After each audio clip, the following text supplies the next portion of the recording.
a written production of the Recreation Centers of Sun City Incorporated and is intended for the sole purpose of informing our Recreation Center members.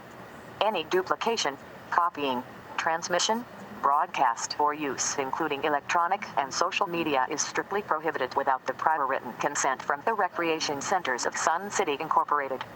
Thank you for watching.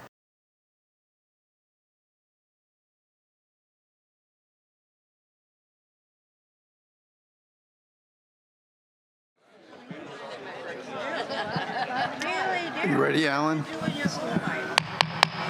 Good morning, everyone. Please rise if you can, and we'll recite the Pledge of Allegiance. Pledge allegiance to the flag of the United States of America and to the republic for which it stands, one nation, under God, indivisible, with liberty and justice for all. Thank you. Be seated.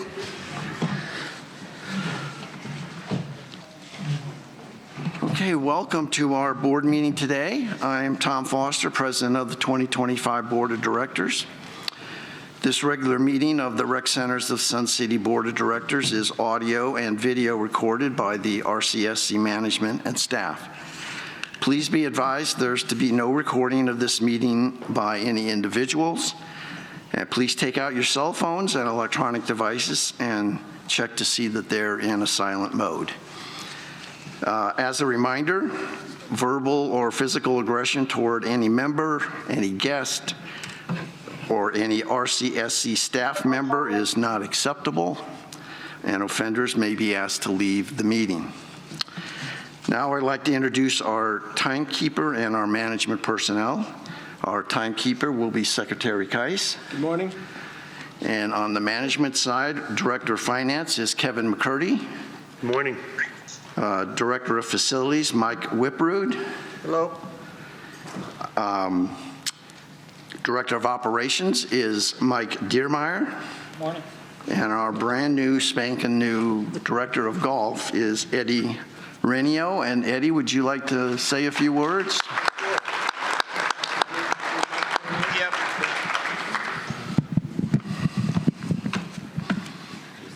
Well, good morning, everybody, and I'm excited to be here. This is a really exciting time for me, coming into a community that's been around and established for a long time. And just a little bit about my background. I just spent the previous 15 years on the east side over here, or kind of east side, over in Chandler in Sun Lakes. I was at Oakwood and Ironwood for 15 years as a director of golf. I watched them go from a community that just was turned over from the developer. It used to be a Robeson property into an HOA. And so we went through our growing pains, so to speak.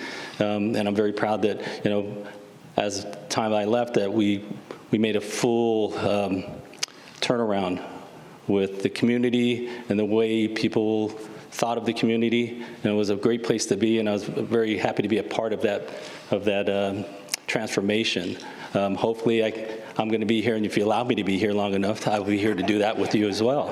And that's my intention here. That's why I wanted to be a part of this, because I see so much of things that we can do to make this a really fun, great place to be, and it already is. But I want the people that live here and the people that are coming to visit, your friends, your families, and potential home buyers to come in here and see this is the place we want to be at.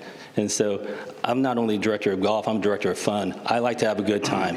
I want to make sure that we're taking care of the residents first. That's always foremost, first thing. Take care of the residents, make sure our team is trained and we're taking care of you, because we're one big family. And that's what I want this to be, is one big family, and we take care of each other. And so that's kind of my attitude coming into here. I started my PGA career back in 1998 in New Mexico. I worked at a small golf course. It first opened in 1926. It was the first golf course in New Mexico. Worked there for a few years. And then I worked for 10 years with, I'm not sure if you recognize the PGA golf management programs.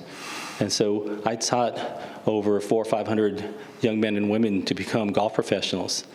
And it's pretty neat when I go down to Orlando for my PGA classes and I see some of these kids who are now men and women that 20 years later, and I'm thinking, I'm old. I'm getting old. So, but you know, again, I'm just excited to be here. I thank the board for having the confidence in hiring me and giving me the opportunity to be here. And believe me, I won't let you down. I'm going to do whatever it takes. One thing I'm kind of having a hard time wrapping around my head is that I don't have to work 7 days a week, which I've been doing for 15 years. Well, in my mind, my mind's always going to be working 7 days a week. So, but I like it. I'm just really happy to be here, and I thank you again. Thank you, Eddie. Let me let you know that 7 days a week thing was not true.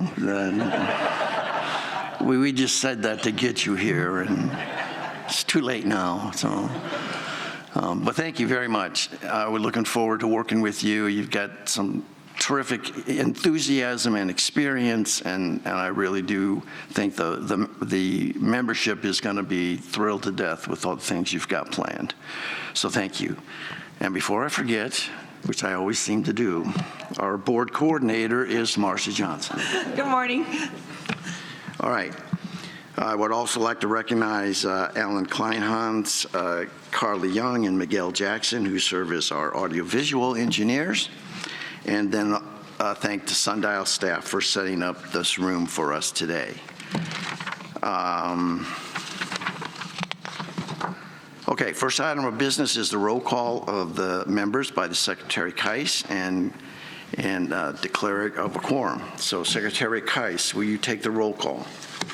President Foster. Here. Vice President Nettesheim. Here. Treasurer Borski. Here. Director Ruff. Here. Director Gray. Here. Director Brissett. Good morning. Director Collins. Yes, how you doing? And I'm here. Mr. President, we have a quorum. Thank you, sir. Okay.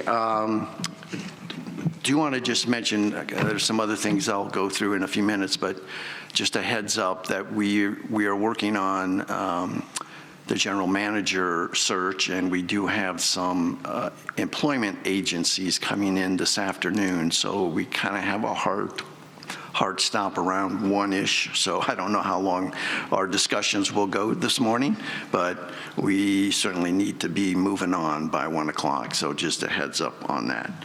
Okay.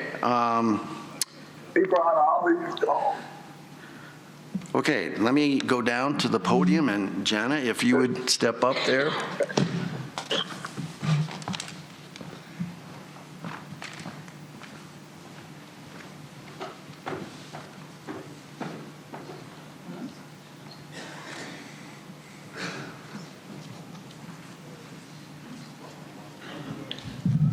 Turn this around.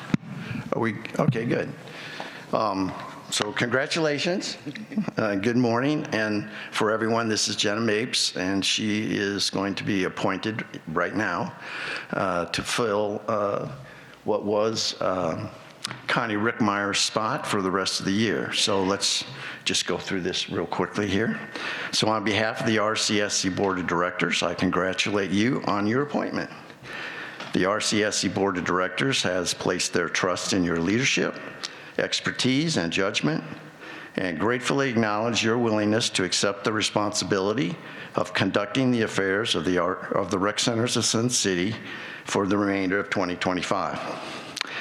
As a volunteer with no monetary compensation, you will be devoting much of your time to the benefit of your fellow members. The policies the board adopts and the authority you delegate to the senior management of the corporation must not only reflect keeping all RCSC properties in superb condition, but also concerning for the welfare and safety of the employees and for the quality of life of the RCSC members. During your board tenure, you'll be required to serve numerous varying and conflicting interests, and know from the start you will never satisfy all of those interests despite your best efforts. So do your best to be content, knowing confidently that you are helping all of us to continue to be proud of Sun City. So, Director Jana Mapes, do you pledge to uphold the Articles of Incorporation, the corporation's bylaws, and the board policies to the best of your ability, and to work for the benefit of our community as a whole? I do. Congratulations. On behalf of all of us, I wish you success in this undertaking. So please come up to the stage and take your seat with your fellow board members. Thank you.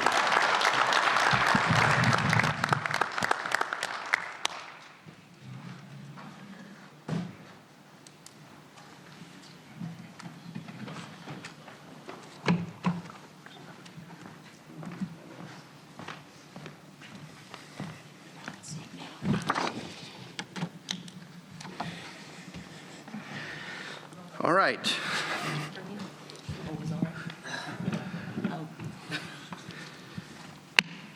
I would like to, next item is, I'd like to ask if there are any questions on the agenda. Seeing none, the agenda has been approved. Approval of minutes. The minutes for the May 29th meeting were posted for director review. Are there any corrections or additions to the minutes? All right, hearing none. The minutes for the May 29th, 2025 meeting are approved. Treasurer's report. Treasurer Borski, would you please make your report? Sure.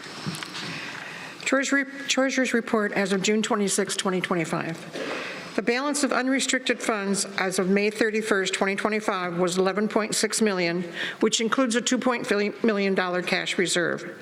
Restricted funds include the Preservation and Improvement Funds and the Capital Reserve Fund. As of May 31st, PIF had a balance of $41.5 million, and the Capital Reserve had a balance of $11.9 million. During the month of May, RCSC's net operating deficit totaled a negative $532,898, which was higher than the budgeted estimate by $76,492. May gross income was $101,853 below budget due to Gulf Pass and public green fees income below budget. Total operating expenses were $91,379, higher than budget due to the timing of the Microsoft licensing fees and legal fees. RCSC's year-to-date net operating excess was $2,547,985 million, higher than the budget by $195,510. Year-to-date income was $695,593 below budget, primarily to the Gulf income being under budget by $616,842. But this unfavorable income variance was more than offset by the savings of $565,831 in wages and benefits, $109,940 in repairs and maintenance, and another $205,771 in other operating expenses. Respectfully submitted, Anita Borski, Treasurer.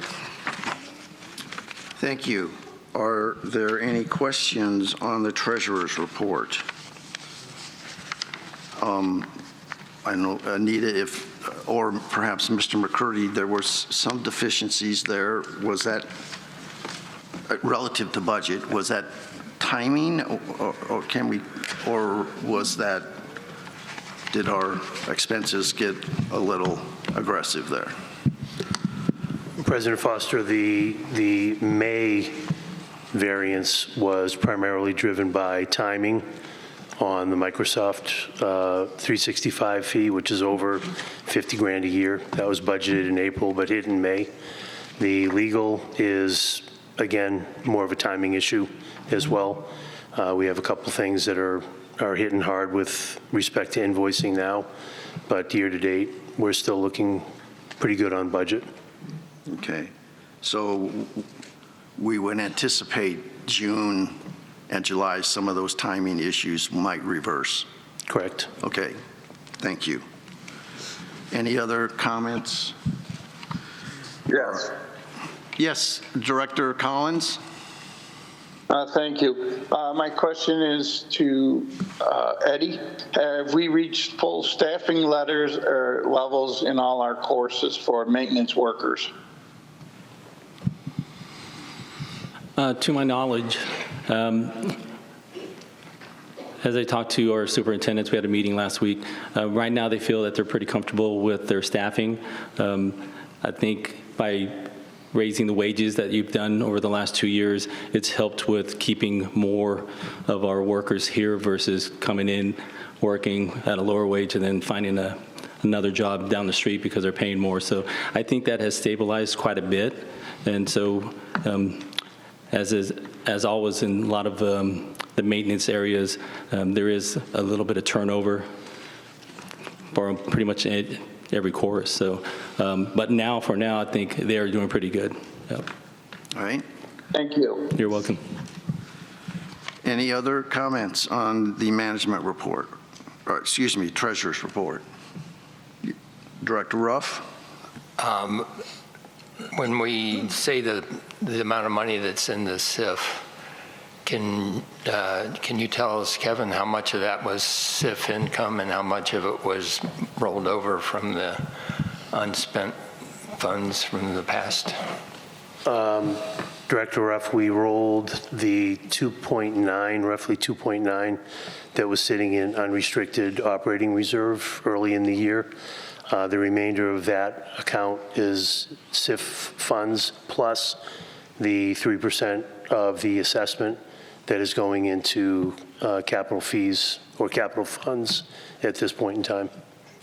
And the SIF is coming in the way we expected as far as income-wise? We're doing better than budget because of that large inflow that we had from the complex sale. Gotcha. Yep. Thank you. I just wanted to make it clear to the members what that is composed of, so they don't think it's all from SIF collection. Not this year. All right. Any other comments on the treasurer's report? Hearing none. Treasurer's report is accepted. Management report. Any questions or comments on the management report? Vice President Nedesine. So, as I was going through the management report, I have just some clarification questions. When I was looking at the monthly assessment income, I wanted to ask if we were seeing any higher rate of default or past due for assessments this year versus last year. Do we think there's a higher rate of that or not? Director Nedesheim, we are seeing a little bump in our overall accounts receivable, but a lot of that is based on the fact that compared to last year at this time, we didn't have the SIF fees that were, part of that AR balance. So part of that increase is the fact that, SIF fees are now a component of receivables, where prior year it was primarily assessments and PIF that were in the receivable balance.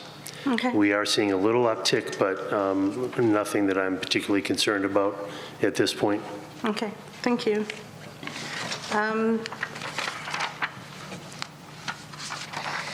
With regard to the incident reports, as I was going through it, I see that we have, of the 45, about 16 are health-related, about 20 were conduct-typed reports. Thank you for breaking that out for us. I really appreciate it. It helps us to see it by rec center and by type, so thank you for that. I do see that the property damage, is that members or non-members primarily when we see that kind of property damage? It could be one of two things, Director Nedesheim. It could be damage to our physical assets here, or it could be damage to member property. So for example, if somebody's golf cart was stolen, that would be that category, Okay. Property damage. So it's a combination of, if somebody accidentally backed into something, the building or whatever, and there was damage associated with that, it would be in that category as well. So it's purposeful and non-purposeful damage? Correct. Okay, thank you. Bear with me, guys. Got to get to my little purple tabs. She has a number of them, so. Can I ask, when it comes to lawn bowling, we have usage numbers. When I was going through it, we have usage numbers. Every month, we get a lawn bowling and grounds. And while I'm absolutely thrilled that we are maintaining our our lawn bowling greens in an appropriate manner and that they are in such good condition, could we add usage numbers in there? Because if we're going to report on one specific activity, I'd like to see, I'm pleased to see the condition of the greens, but I'd also like to see the greens usage as well, please. Yeah, we can add that in. Okay. This is the golf page. I'm not going to ask these questions. All I'm going to say is it appears that across the board, which has already been reported, the income is down. And I know, Eddie, that you have plans to address that, and I'd like to give you a hot minute to do that before I start asking questions. So I'm not going to ask those questions. And believe it or not, that's it. So thank you. Okay. Treasurer Borski. Kevin, last month, under the collections, I asked if you could include the number and the dollar amount of the fee assessments that were paid by the foundation, and you said yes, you could, and you didn't. Could you include that? Yes. Thank you. I just had one thought, and that was on bowling. So I think that was page 6. So a lot of good information there, but unless I'm missing something, there was nothing there relative to budget. Is that, can we get something there relative to budget?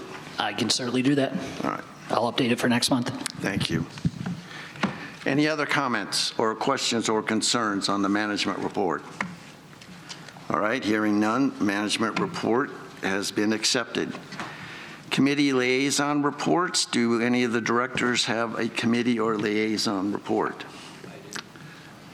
You want to go first, or do you want me to go first? Okay. All right, Vice President Nedesine.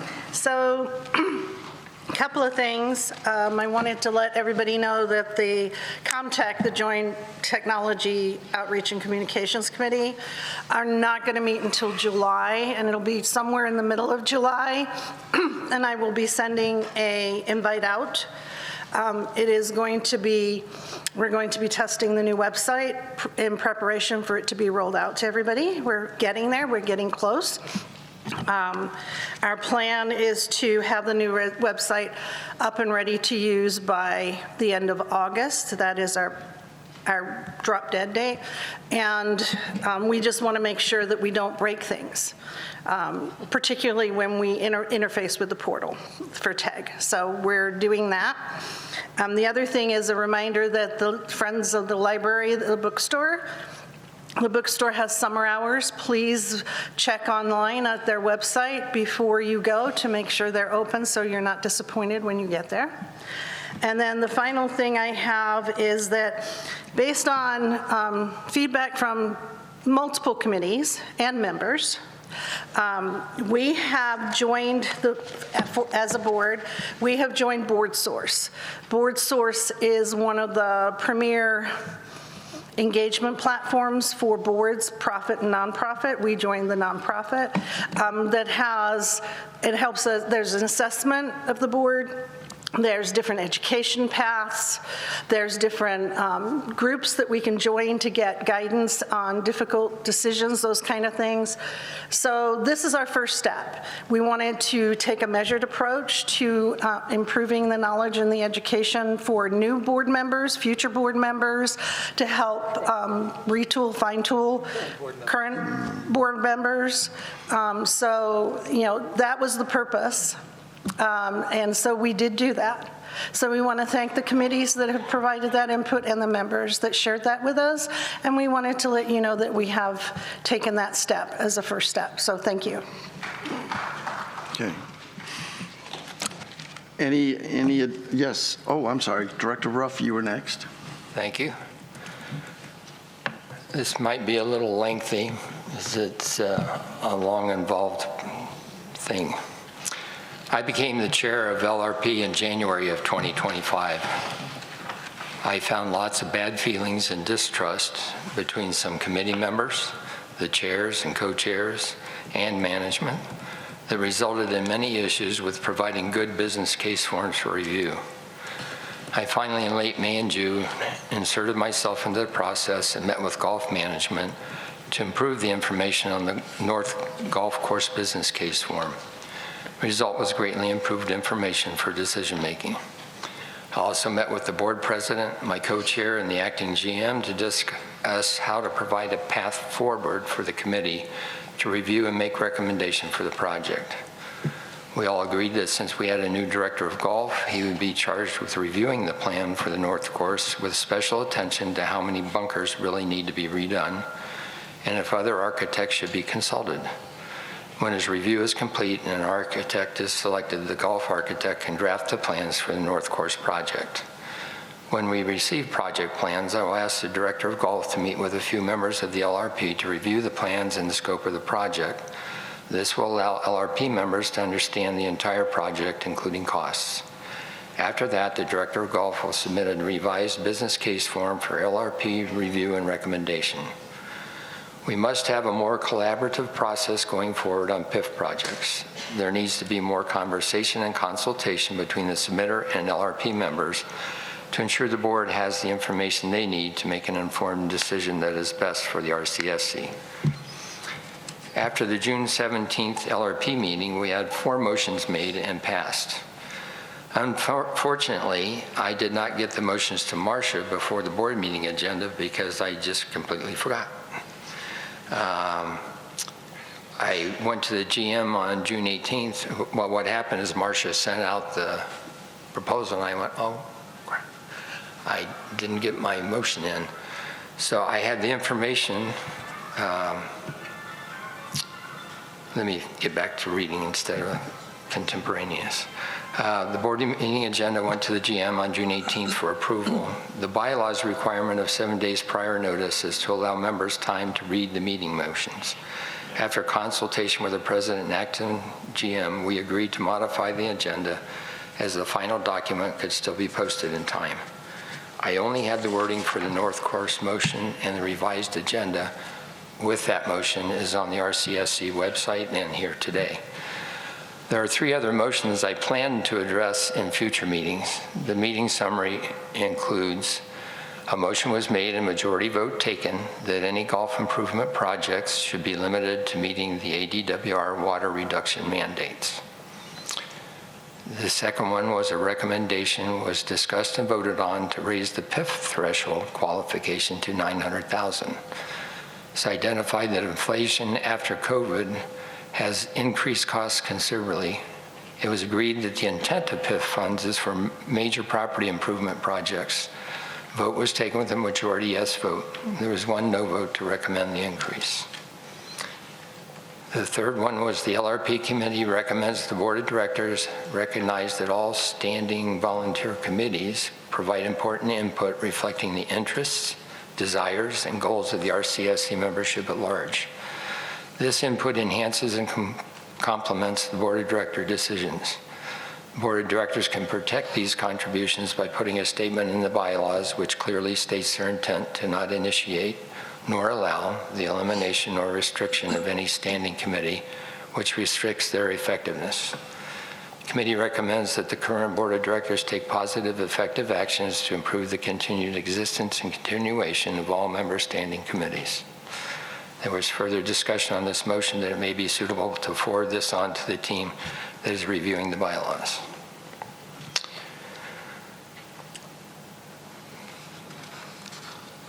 Two of those motions include the potential changes to bylaws and board policies. As such, they will be forwarded to the chair of the bylaws working group for review. I will also make the motions for these changes at the September board meeting. I will make a motion at the September board meeting to address the golf ADWR motion from the LRP. Some LRP members were upset when the North Course approval went forth, including the bunker work. They had voted for the North Course architect based on the ADWR work only. They argue that had they understood, they would not have passed the motion for the North Course. However, the motion only covers design work. The final LRP business case recommendation can include the entire project or can recommend that the bunker redesign part of the project not be approved. Some LRP members wanted to have a special committee meeting before the board meeting to revote the North Course approval considering the ADWR motion. Based on board practice, the meeting must be called and publicly announced at a minimum or at least 72 hours prior to the meeting. That would have happened on June 23rd and made the meeting on Thursday after the board meeting. Some LRP committee members also called for a committee meeting on Wednesday, June 25th per Robert's rules. I notified them of the board's committee meeting process requirements and that the board would not recognize that meeting as being proper. The LRP members want to do what's financially responsible and exhibit good stewardship over members' money by looking at the entire picture. The members of all people know that we need to spend money to keep Sun City relevant. $800,000 to $1 million on bunkers intentionally designed as such is suspect, particularly with the background of it all. The bunkers were designed to be difficult in order to attract better players and potentially more tournaments. However, that did not happen, as no marketing effort to support the concept has occurred. I plan to make the motion as written after members' comments. Propose a change to the motion to state that the LRP committee intended to recommend only the ADWR portion of the business case form. The board can then determine how we go forward on the motion. I believe the best course is to address the architect fees and allow the director of GALT to review and submit a business case form for the project once we have documents and bids. I am hoping the explanations and process outlined in this report will allow all concerned to move forward and work in a more collegial manner. Sincerely, Jim Ruff. Okay, thank you, Director Ruff. Was there anyone else who wished to make a comment here? Oh, Director Brissett. Thank you. I'd just like to announce that on the Properties Committee, we have lost some people. They're no longer working with us. It's a quarterly review of different properties, of all the properties on RCSC. And I'm looking for 3 people, or 4 or 5 or 6, anything, and as many as we can get. One area is Mountain View we'll be looking for, Willow Creek in the Willow Creek Golf Course area, and the Sun Bowl and the ballpark. If you're interested and you can help us out, we'd greatly appreciate it. We only meet 3 times a year, so it's not a lot, and you can contact me through my email. Thank you. Thank you, Director Brissett. Come on. Goodness. You okay, Steve? Secretary. My Tice. internet went out. Okay. Yeah, on a lighter note, I was at the Sun City Fire Department meeting this week, and one of the things they do is the fire marshal goes through and he says what projects are ongoing, you know, what they're doing inspections of, and found out that the Coco's restaurant that was closed down on Bell Avenue is being renovated, and they're going to put a Mexican restaurant in there. He didn't know what the chain was, but at least you know there's going to be something going in there, so it won't remain as a vacant property. Thank you, sir. Any others? Yes. Director Yes. Collins? Just a couple things. One important thing that we need is any recommendations that come from a committee, they have to be put on the agenda, they have to be brought to the board, and then at the board, at a board level in a meeting, we would decide if we want to send them to committees or whatever. We have to make sure that we do that to keep transparency in the community. The other question is for management.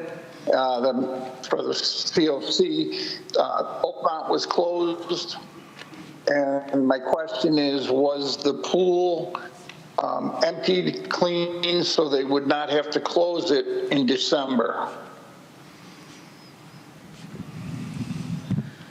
Steve, we did not get the timing right on that. We did not empty the pool, so we're working on the consideration for December. We haven't made a final decision on that yet.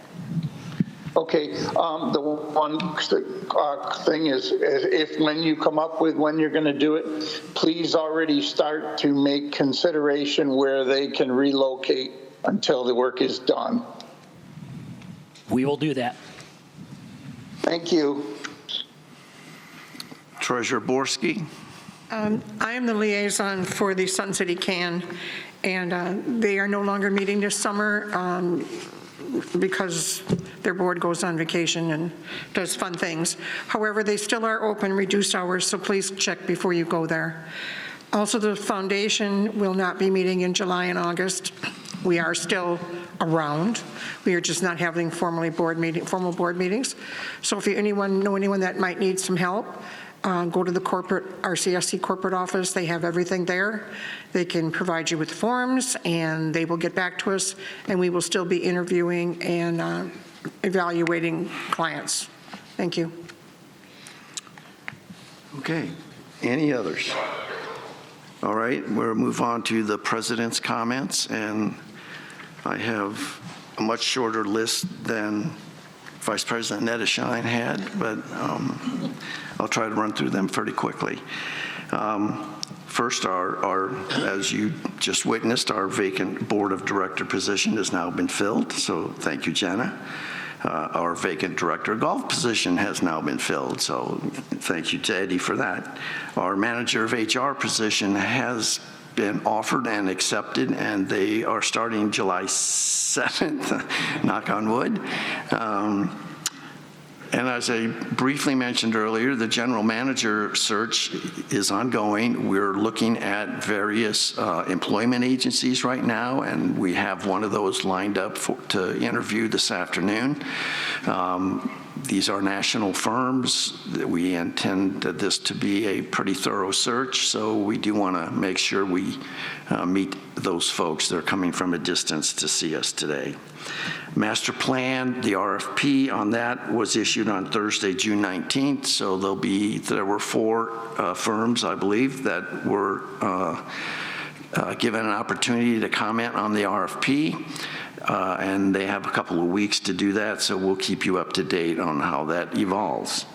Voting software, as we've discussed in the past, the current software that we had been using to do votes, like for the board of directors and others, is not going to be supported by that vendor any longer, so we have to find something different. So we have issued an RFP this week to, I believe, 5 companies, sorry. And the elections committee is handling that RFP. Bylaws working group, they did a calculation the other day and told me they had been meeting a total of at least 260 hours thus far. So good for them. They have worked, there are 13 different articles in the bylaws. They have worked through 6 of those. They're not in consecutive order, but so they have made significant progress and will continue to meet and work through the summer. Finance 101, Kevin has graciously decided to, or been voluntold to, put a video together where he walks through these about a dozen slides to try and explain the financial statements, and then and we'll post those for people to look at, and then after that have a series of Q&A sessions where we'll try to keep the groups relatively small, 8 to 10 or 12 maybe at a time. So you can come and ask questions, and we'll have those sessions manned by some individuals from finance, budget, and audit who thoroughly understand those issues and hopefully can help clarify any questions that might come up. Speaking of budgets, 2026 budget, town hall meetings again, October 20th and October 22nd. We do have individuals lined up to help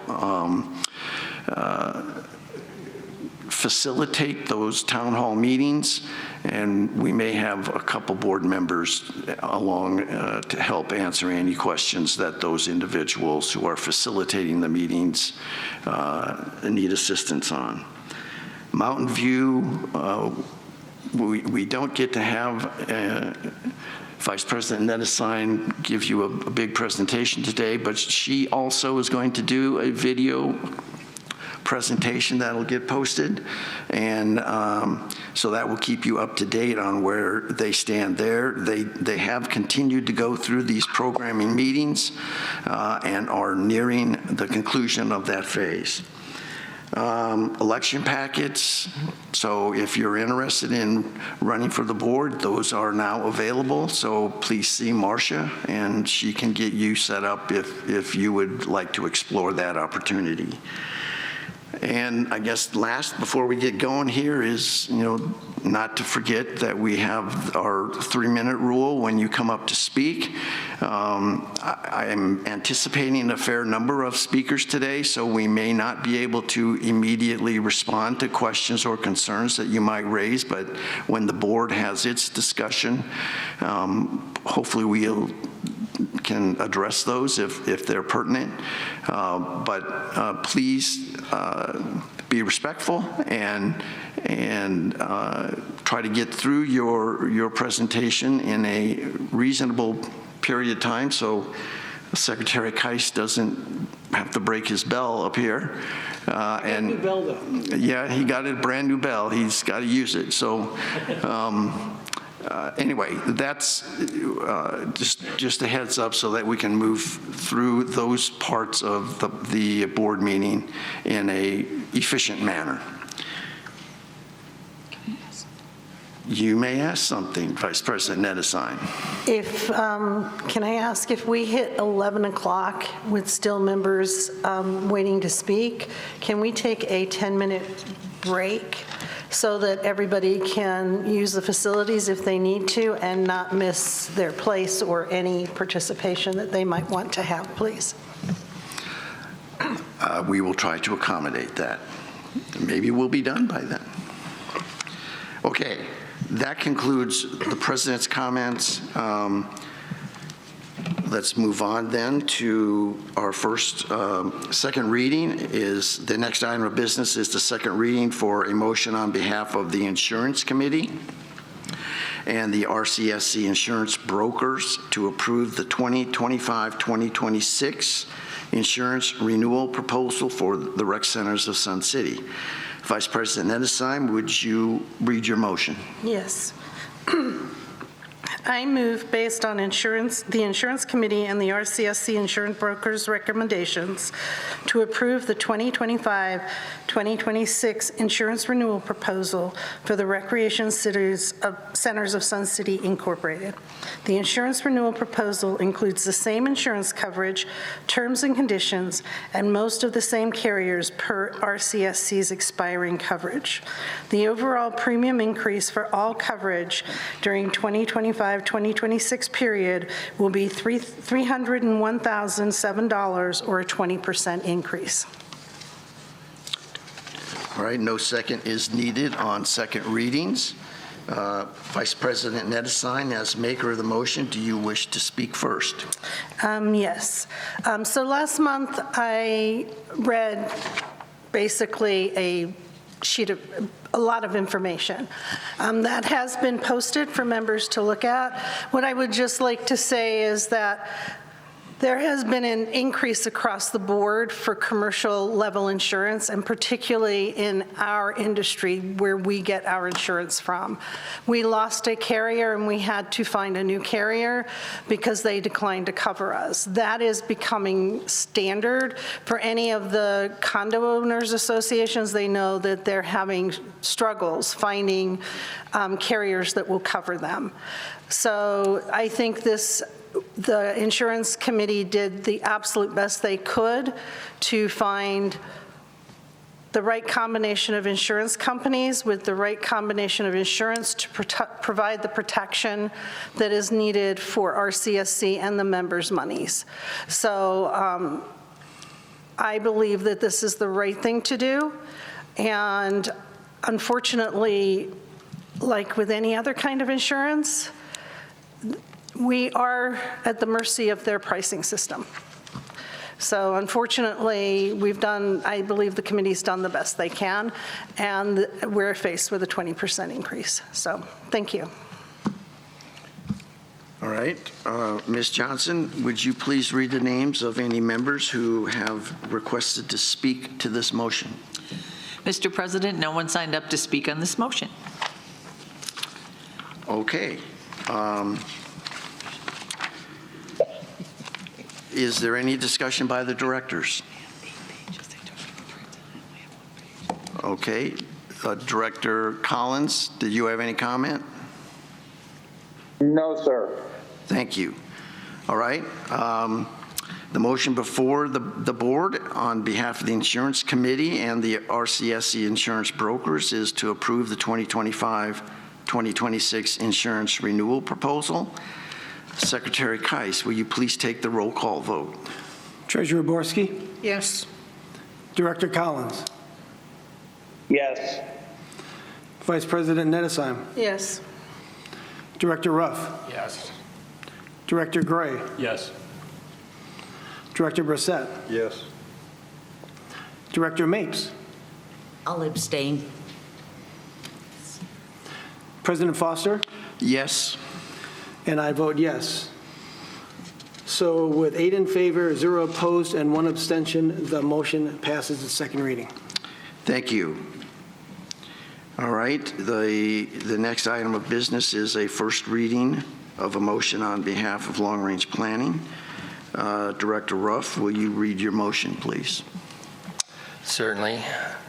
I move, based on the Long Range Planning Committee recommendation, to approve the North Course Design funding not to exceed $100,000 for the architect. Okay. We do not need a second because it's a recommendation from a committee.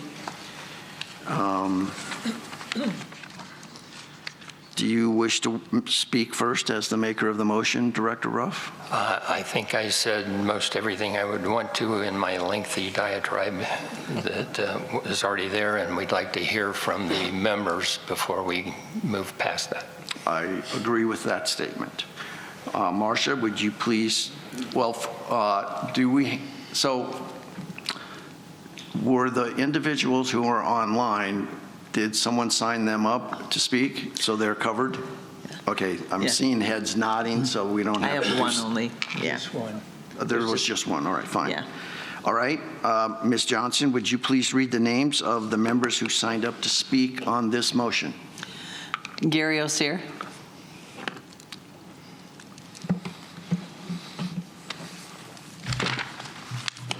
My name is Gary Osier. My rec number is 109025. I wish to speak with regard to this motion. I'm on the Long Range Planning Committee, and I wanted to let you know, I wanted to find out one thing, how the process for bringing recommendations forward actually works.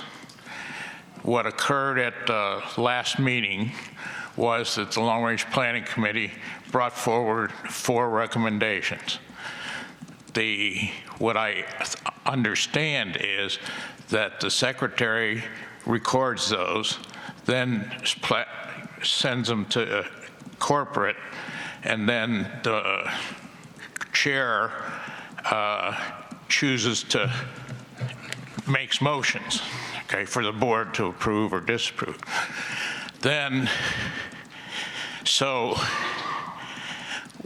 what I couldn't figure out was we made the motion on Tuesday, and the motion, or excuse me, we made the recommendations on Tuesday, and then on Thursday, the agenda had 1 item, and we couldn't understand why 4 of them weren't there, okay? So there must have been another process other than the one that I thought we were following. And I just wondered where that came from, that one could get there and yet the other 4 couldn't, or other 3, excuse me.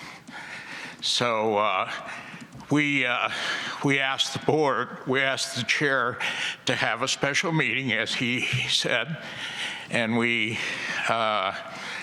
asked to have the agenda item removed. And they said they couldn't do that. And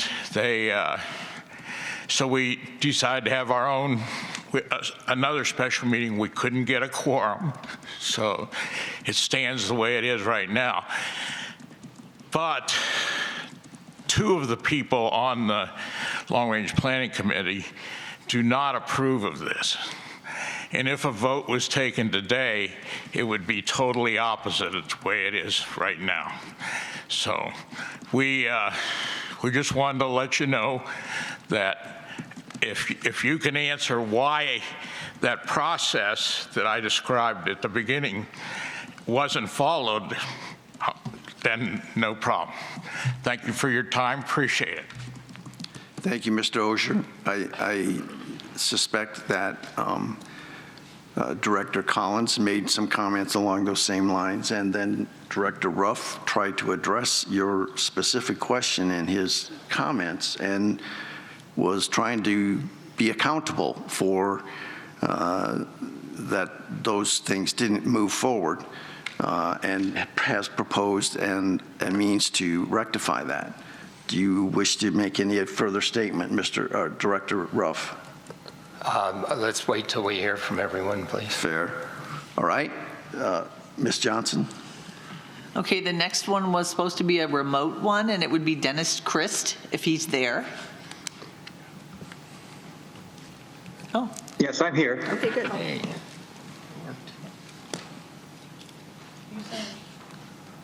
Okay, thank you. My name is Dennis Christ, 124779. I'm a member of the Long Range Planning Committee, whose purpose is to, of course, analyze requests for PIF funding and make recommendations to the board of directors. And PIF funding are only good for projects with a useful life of 15 years or more. Our committee is split on whether this project should go through or this motion. Those of us who voted no are concerned that an estimated $780,000 bunker renovation does not qualify, is not justified as necessary. They were recently renovated in 2014. Some of us think that the water reduction portion of the design request does not solve a long-term problem with a lifespan of 15 years. Our courses have way more irrigated land than the Arizona Division of Water Services has mandated for courses built after 1985. The mandated 18-hole courses can only have 90 acres of turf and only apply 4 acre-feet per water. Is not being used or not being implemented. The North Course has 132 acres presently. The request before you will only reduce it to 120 acres, and that reduction will only save about 60 acre-feet per year due to the turf reduction. And the request also asks for 22 acres of TIF-tuff, which will only add an additional 22 acre-feet of savings. Together, the savings of 82 acre-feet would not be following the existing ADWR mandate. The estimated cost to do this project is $2.8 million.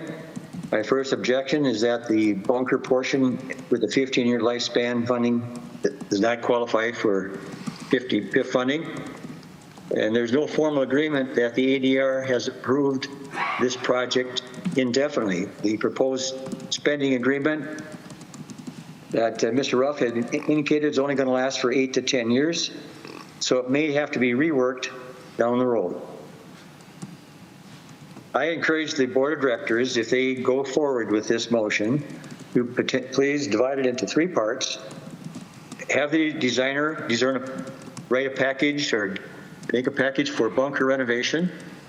The second would have a design package for the 12-acre reduction and the 22-acre turf installation project, and then have a third one to design the North Course back 9 for the 90 acres and 4 acre-feet per acre mandate, and then divide the budget for the design into 3 categories.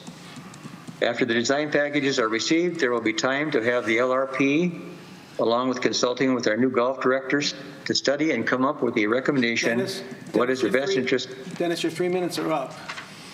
Do you have much more? Just a short joint. Okay. Short amount, please. I requested the LRP committee members to join me in researching how other courses have complied with the most stringent ADR regulations. And the objective of some of us is that we need more certainty in the ADWR mandates.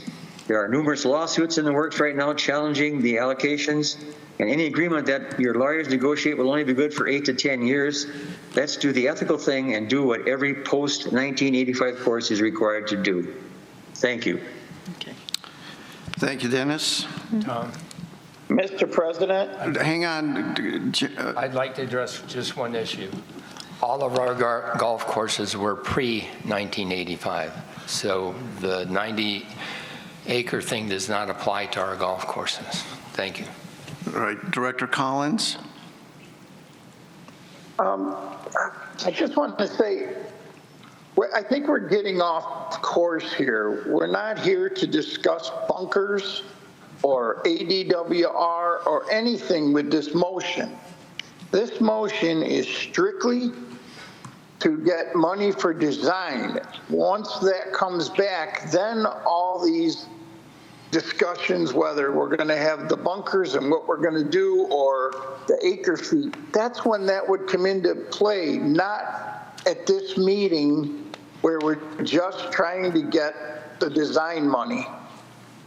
And I'm going to tell you right now, in September, I will be making a motion to do design work for the South course so that we will have it done and ready to go rather than try to hurry things along like we do every year to meet the budget. Thank you. Thank you, Director Collins. Next. Mark Krashel. Mark Krashel, 129391. And I'm also on the LRP committee. And you didn't know this is going to be audience participation. How many people here are golfers? Wow, what a turnout. Yep. How many people here are for improving our golf courses and making them safer and conserving water? Guess what? So is the LRP. We're all for that. What we didn't like, well, I'll start over a little bit. My wife and I have lived here for 9 years, and I tell you, it took us 4 or 5 years to even know the difference between a board meeting and an exchange meeting. So I'm sort of going to guess here that a lot of people don't really know what PIF is or what LRP is or what Board Policy 16 is. So PIF, that's a preservation fund. It was put in place in 1999, and as Director Borski said, it's restricted funds. It's restricted to have items that have a 15-year life are over $300,000. So first off, hiring an architect for $100,000 doesn't even require PIF. We should probably just cancel the meeting and have you guys go ahead and do it.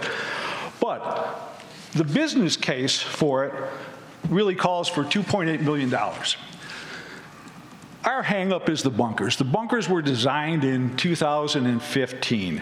They clearly don't have a 15-year life.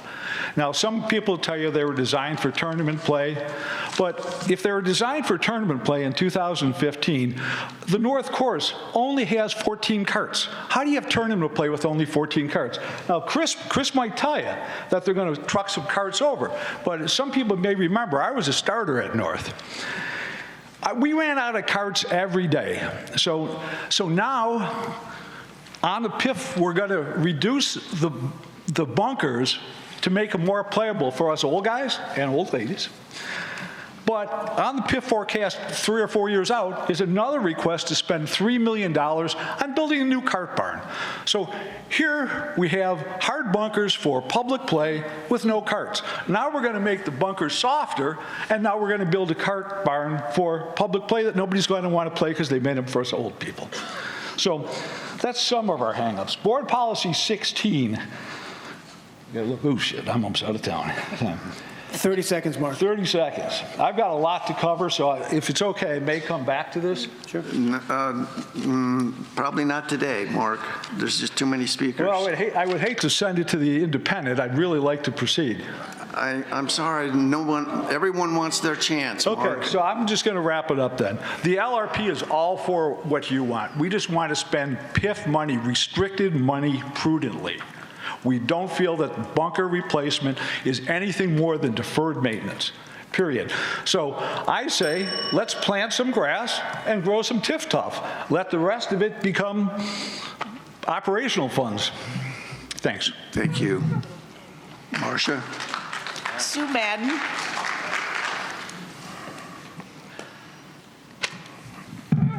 Sue Madden, 116320. And I would like to, given the readjustment of what we thought this meeting was going to be and what it appears to be now, or this motion, to simply approve $100,000 for the design as opposed to, and the bunkers. At this point in time, I'd like to withdraw my 2 minutes and 37 seconds of speaking time. Well, hold on. Okay. The motion still is for everything. He has indicated he may try to amend that motion at a later point. That may or may not pass.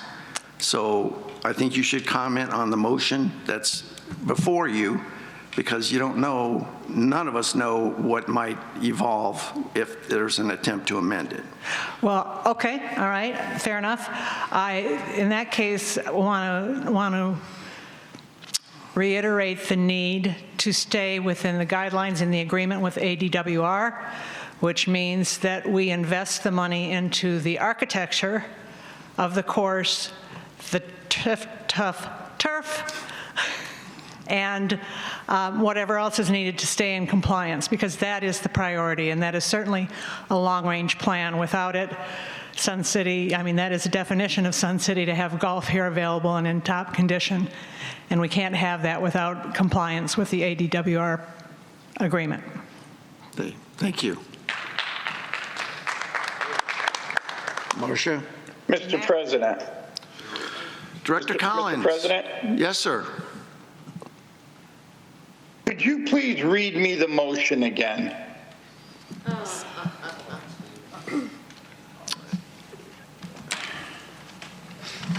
Hang on a second while I turn the page. There we go. Director Ruff's motion was, I move, based on the Long Range Planning Committee recommendation, to approve the North Course design funding not to exceed $100,000. Okay? So there is nothing else. There is nothing else on this motion other than the design work. That is true. And the business case form that that motion came from included. That shouldn't matter until the design work comes back, and then you will create a business form that you'll send to LRP. I think the design may or may not include a broader mandate. So I would say, yes, you're correct, and maybe you're not, in the sense that the intent of at least the business case was to include both of those, and now that seems to be a variable issue. So I think we need to proceed with the discussion and eventually, hopefully, vote one way or the other and see how democracy works there.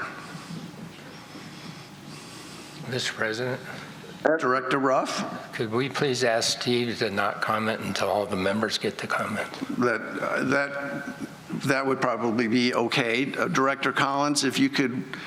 Well, my only problem is when a member got up there, you said there was more parts to this motion, and this motion is strictly for $100,000 for design. Okay.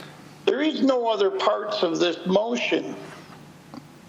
That is literally correct. I just was referring to what was behind that motion, and it included the possibility of a wider mandate. So that's why I said, yes, you're right, and yes, you're wrong. So I understand where you're coming from. Let's hold that discussion till when the board has its discussion, and let's let the members speak for the time being. All right? Okay, but I also think that, Mr. President, you should not be making those comments. Thank you, Mr. Director Collins, and I will take your comments under advisement. Okay, Maxine Brandolini.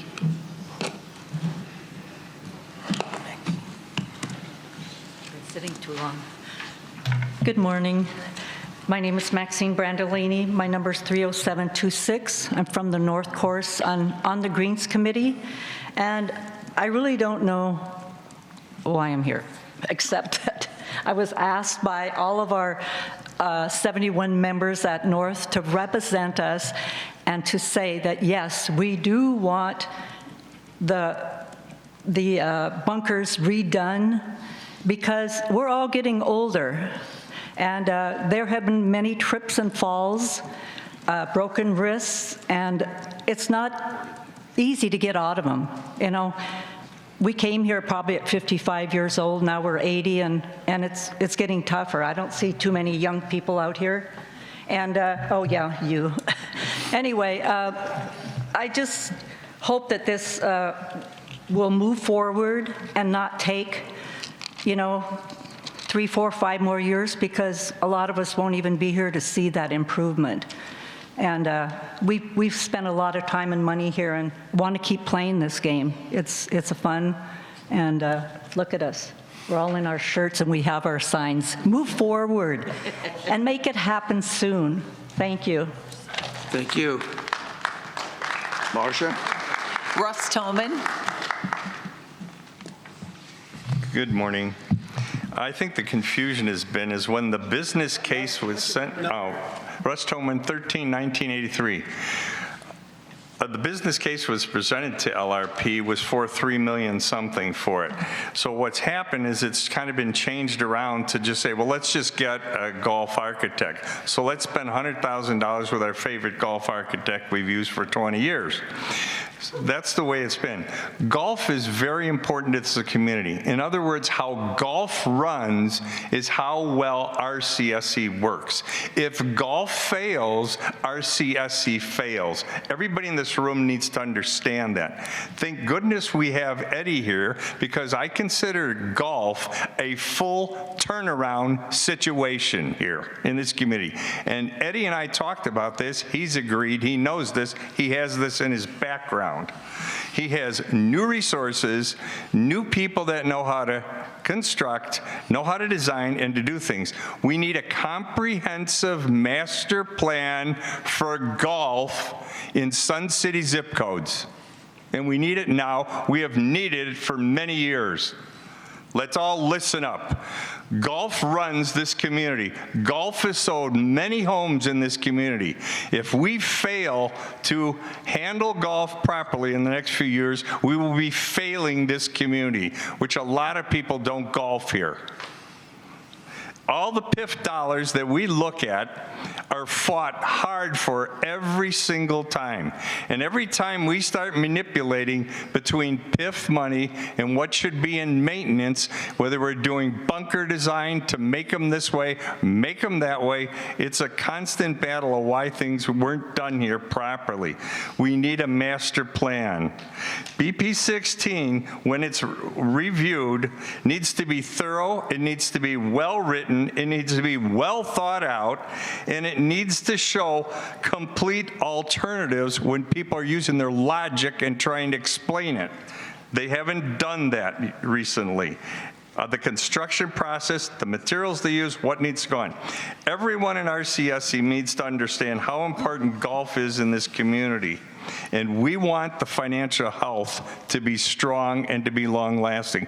That's why golf has to come forward and be neutral, or what I call learn to be a profit center and not just a cost center. So I am so thankful that our next general manager will need to understand golf almost as much as our new golf director. And that's the kind of sport this community needs. That's where we need to spend our heads. This is a full turnaround situation, so everyone hear my words. Thank you. Thank you, Russ. Barry Broomham.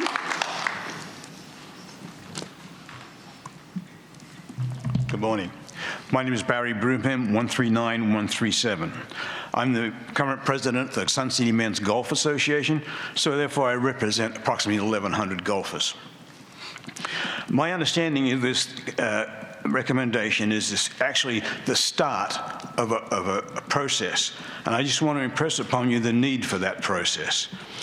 The purpose is to provide we've already done the front nine. We now like to do it the back nine at North. We have done the turf at back nine. We want to do the turf again at the front nine. It will also the project will also include a small amount of turf reduction and to renovate some bunkers. I think the board needs to approve this to get things going, because we have now had a positive experience on the front nine. We're using less water, we have a reduction in overseeding, a reduction in chemical application, and we have more consistent playability in the course. This is the whole idea of the course change, as far as I was concerned. The change to the grass was to provide us with an idea of how we can proceed to move on to the remaining golf courses. The transition for the entire golf course, well, the cost and the experience we're getting out of the course, a North course, will give us a good guide and a good basis to look at how we can do the remainder of those courses. So that is, to my mind, the really important need. The other part of this, of course, is that yes, we have to work with ADWR to get our courses in line with what their water usage they require. If we continue with North, we are going to at least impress upon them that we're serious about doing this water reduction, and so that when they don't come back and suddenly slam us with a new requirement, if we're working with them, I'm sure that they will be able to work with us. So I would certainly recommend that the motion be approved as made, and also so we can then, as a start to getting the rest of this done. Thank you very much. Thank you, Barry. Cindy Aguilar.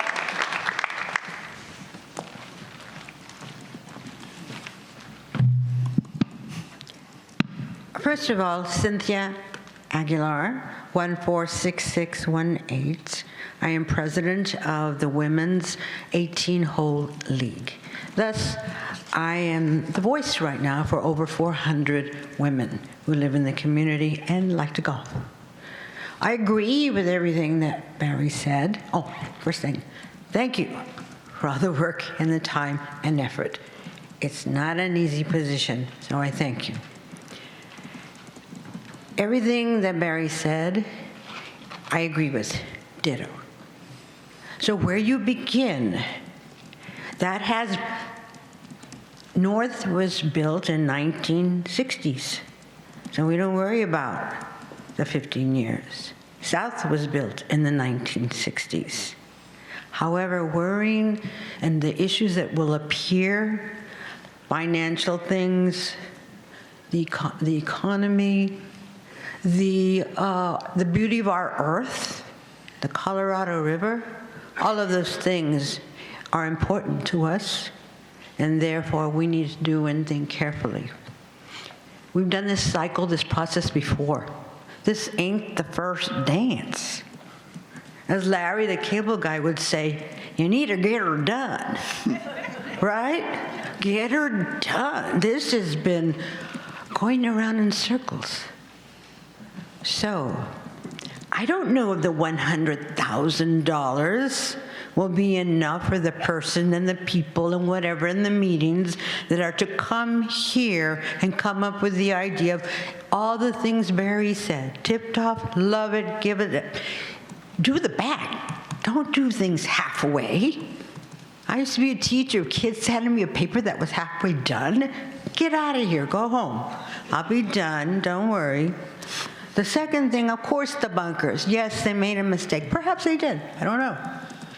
But the bunkers are dangerous. I have seen people lying outside of the bunkers, and they can't get up. We're all getting older, and that's serious. That's serious stuff there.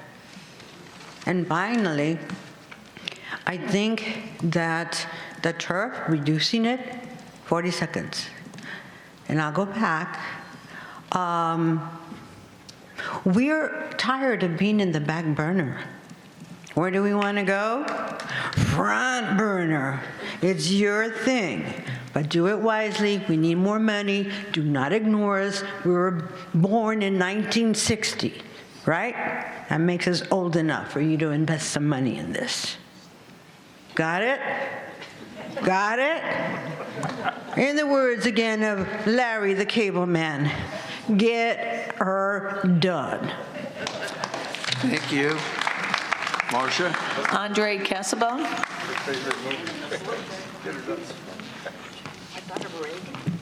Take down that wall. Andre Casabone, 153000. SCMGA Secretary, also SCMJ past President and past Vice President. I also represent the Sandbaggers group of about 35 men. We are in favor of this motion. To those who made the mistake, North was renovated in 2013, making it 12 years old now. 2 years ago, to much of the chagrin of most of us, Tip-Tuff was added to the front nine only through a grant. It's too bad that RCSC didn't add the money to do the whole thing. Can you imagine the uproar you would get if you only resurfaced one half of a tennis or a pickleball court? Yeah. Would you imagine if half of a lawn bowling was a different kind of grass? It makes the playing much more difficult. It's time to get Tip-Tuff on the back nine. It will be good for golf, and it will meet the ADWR specs. Last May, I was the SCMGA representative to go with Mr. Whitlark from the USGA on his site visit. President Foster and Secretary Keiss were there also. It was brought up that the bunkers at North are unplayable for our clientele by the ladies from the North course.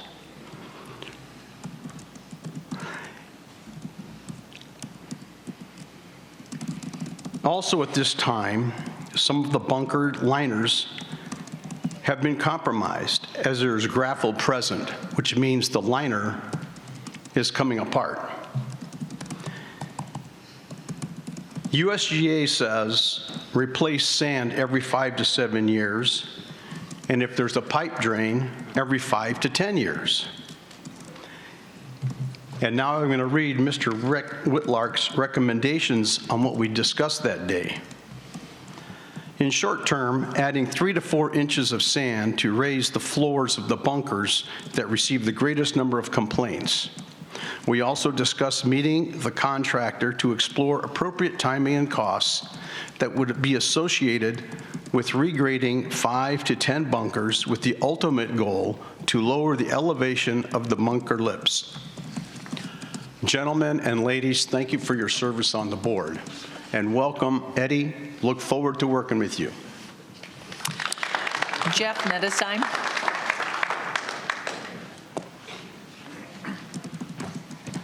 Hi, Jeff Nettesheim, 147074. I don't want to go over everything that everybody's already said. I do agree with this gentleman here that golf is this community. So golf should be top of the line for this community.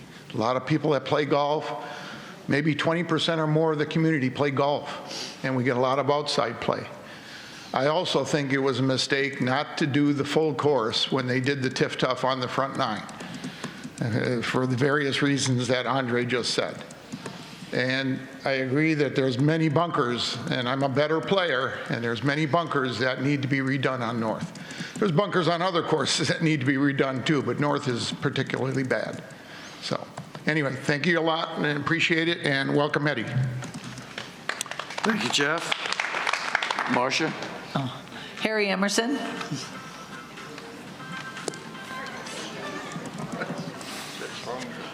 Good morning. My name is Harry Emerson, 130678. I'm on the Willow Creek Willowbrook Greens Committee and also a member of Golf Advisory. I'm also speaking for Johnny Portillo, who is much cooler than we are, sitting in the Badlands of Wyoming. I speak today in support of the motion to move the North Course project forward. The design work needs to be done so we can arrive at the accurate project costs. Delaying the North Course project is not in the best interests of Sun City. We in the golf community have been working this for 2 years as both North and Willow Creek, Willowbrook are past the USGA guidelines for refreshed design and now face another possible delay, and we need to keep moving. The LRP does seem to be a bit in the weeds of projects that have had extensive look from the golf management, general management, the North Greens Committee, and Golf Advisory. We can come up with a fully comprehensive justified package, and we'd like to move that through. Similar to Cindy, if you're not going forward, you're going the wrong way. Why do this in the first place? The back nine conversion to Tif-Tuff, turf reduction, and sand trap work are necessary for playability, consistency, ADWR compliance, and meeting the needs of the members. Keep in mind a percentage of the front nine was paid for with grant money, which is a net savings. Splitting this work into a number of disparate projects is like remodeling your house and not doing the kitchen or bathroom for a couple years later. And we do have an example of that, but I'm going to run out of time. Breaking the components apart will cost more for design, equipment staging, and incidentals. 2 course closures, then, of 4 to 6 months in duration will jam up the tee sheet and we'll lose revenue. In order to charge the public more to play, which many desire, this project needs to happen. In its current state, the North Course just cannot draw the high-dollar player given the status of the back nine. This has presented for 2 years now an issue with the playability of the back nine attracting the public play, which we've already identified didn't work out the way we thought it did when we raised the cost. Improving the course conditions will draw that better player, serve the member better, and draw that revenue that we all want to draw. North has the potential to do this, as do the other courses. As far as ADWR is concerned, for those of you that have seen the social media release this morning, I think a couple hours ago now, that lays out in a bit more detail to address the criticism that the board is not involved with AWDR, and they're trying to work through the entire agreement as we have it. Thanks for your attention to this matter, and we strongly recommend approving this motion as read. Thank you, Harry. Jean Emerson.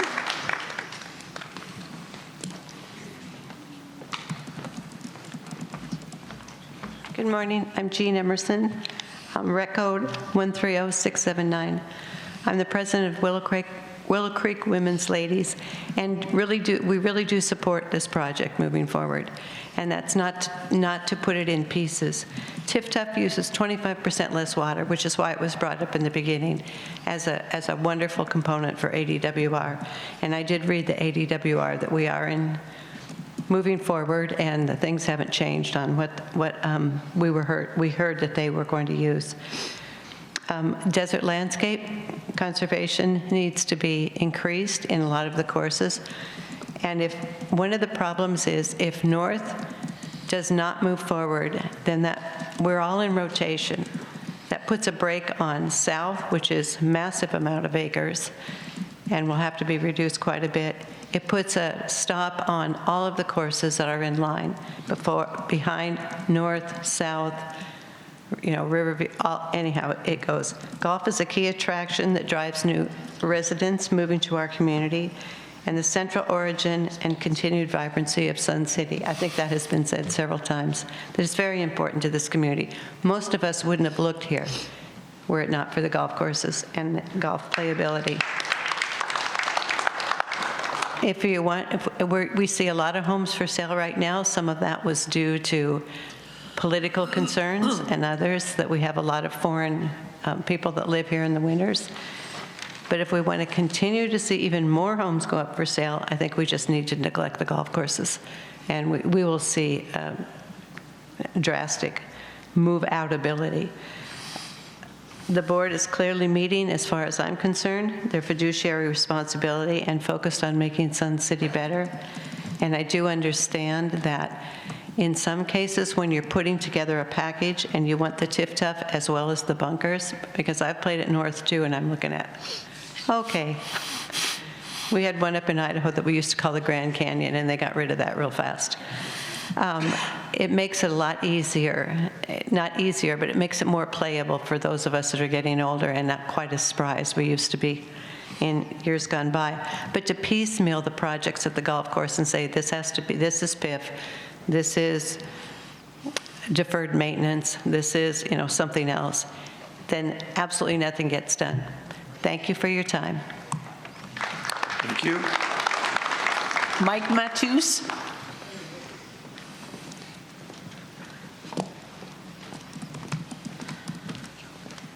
Good morning. Mike Matus, 48281. I'm here to talk about the importance of bundling golf projects. Like, I'll use the example, the North ADWR and the bunker project. Most golf course projects, and I'm talking about dirt, grass, sand, and water projects. I'm not talking about buildings or anything like that. Have approximately about 5.5 months to be done each year, basically starting in the middle of April through September. Because for a couple of reasons. Before the middle of April, all our snowbirds are here, and outside snowbirds are coming in, and they are generating revenue by playing here. And we need the revenue. Then at the end of September, the courses are closed for overseeding to get ready for the snowbirds coming back. So it's basically a short period of time every year when these course projects can be done. Does bundling save us money? I think by bundling certain golf projects, yes. I think you could depend on the project, and it should, but one thing it will do, will reduce the amount of time the course is down. Okay, as an example, I'll just say the ADWR project in 2023 for the North Course took a little over 5 months. So then if you add on another year to do separately the bunker project, that could take an additional 3 months maybe. That's my guess. But if you can do them together, it should take about five months like the 2023 project did. So, and I keep mentioning revenue. Why am I mentioning it? Because the GAC, Golf Advisory Board, is spending a lot of time looking at ways to generate revenue to keep Sun City residents' golf fees a little lower. If bundling course projects can help with the revenue as well, I think that's good. Because if bundling can save the PIF sum funds by bundling together instead of doing it separately, reduce course downtime, and minimize the effect of golf revenue, that's a big win for Sun City. Thank you. Thank you, Mike. Brenda Frank.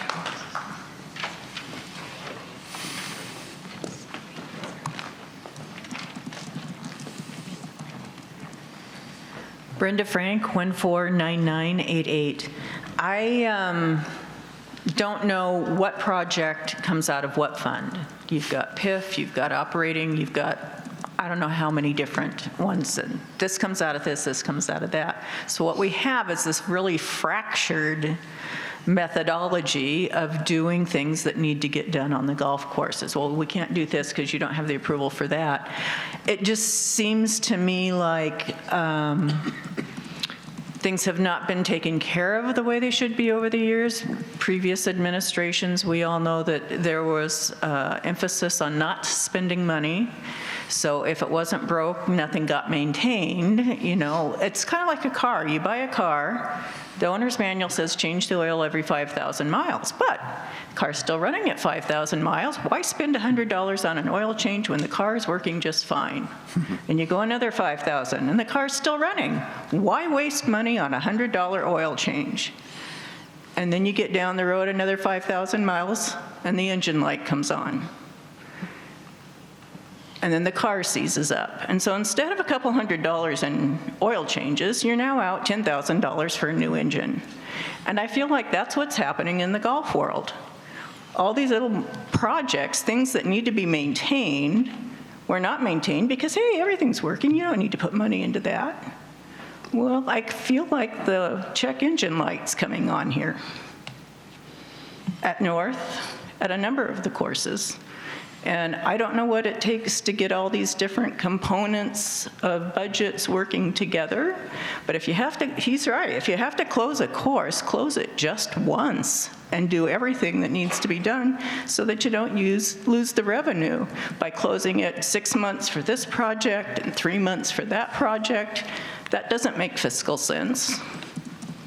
So I'm approving, I want to say that I agree we need to have, with the motion, we need to take a look at the bunkers, but there's a whole lot of other stuff that I think needs to be wrapped up together with it somehow, some way.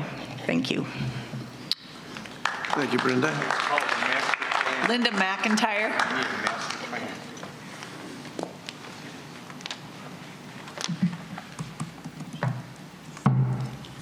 Linda McIntyre, 123216. As a member of the Budget and Finance Committee and 5-year planning team, I feel the motion's not necessary, and I'm a little confused about why some of this is on the agenda. On May 12th, an email was sent by the Director of Finance, Mr. McCurdy, to the board and members of the Finance and LRP with an outline of the planning team's recommendations for the 2026 budget. That document actually included $775,000 for bunker repairs at North for 2026. It's in the spreadsheet. The board can debate if that should be PIF or capital, as was mentioned.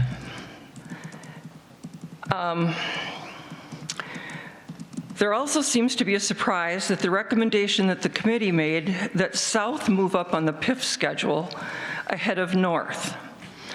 But if you review that document, there's a tab that clearly states that South becomes first ahead of North. That was no secret to anybody that was on the LRP committee. The planning team spent the major portion of at least 3 meetings discussing the impact of the change, especially the impact and the timing of future projects, especially Lakeview. The LRP members declined support for the recommendation without really giving a clear explanation of why. And I heard a lot of things today that were not talked about in our meeting. We were told this issue was being discussed at LRP meetings on at least 2 occasions following our meetings. A lot of things became very clear to me today, and I wish we had heard that from the LRP members. Our rationale for south moving is because the irrigation system at South needs replacement. It's old, it's failing, and unnecessarily using millions of gallons of water. South is our largest golf course. It's 200 acres. Why would we tear up an entire course to replace irrigation and several years later tear it up again to do turf reduction? It makes absolutely no sense. This is neither prudent nor fiscally responsible, thus the decision to do the project simultaneously. While we recognize, I'm running out of time, and while we recognize the time this is a significant cost, delaying a project of this scope would only increase the cost more. The members on the committee felt voting for this were multiple benefits made that moving south up on the schedule was the right decision. Based on the actions taken in May and the pending budget, I feel there should be no action taken on this motion at this time. The board should allow the budget recommendations to move forward as proposed by the 5-year planning team that we were charged with providing a recommendation to the board, a team made up of members of the Budget, Finance, and Audit, LRP, and a club representative. I can wrap it up. We have a new director of golf. He should be allowed time to review the recommendations and work with the board. In closing, based on the information that was provided in May, I really have to question why LRP is even bringing this motion. I hope everyone that considers the work of the planning team, based on the new budget process that we have and the committee involvement, it's important when we're spending the member resources. I'm rambling. Thank you for your time and consideration. Thank you, Linda. Cal Frank.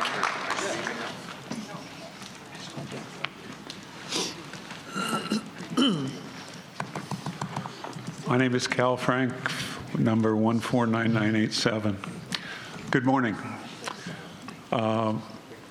I serve as a member of the Riverview Greens Committee and also serve on the Golf Advisory Committee.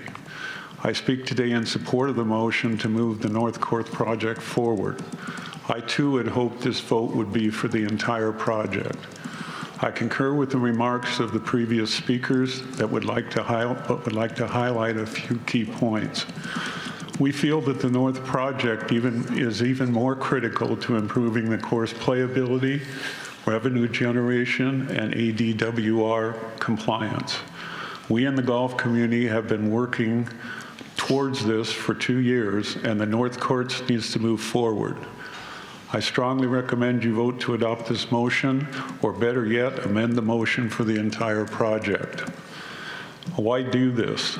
The back nine conversion to TIF turf and sand trap work are necessary for playability, consistency, and because of the TIF turf ADWR goals, the back nine being replaced would also meet those needs for the ADWR water goals. Splitting this work into a number of different projects just does not make sense. The 25% water reduction that TIF turf offers helps not only the golfing community, but Sun City as a whole.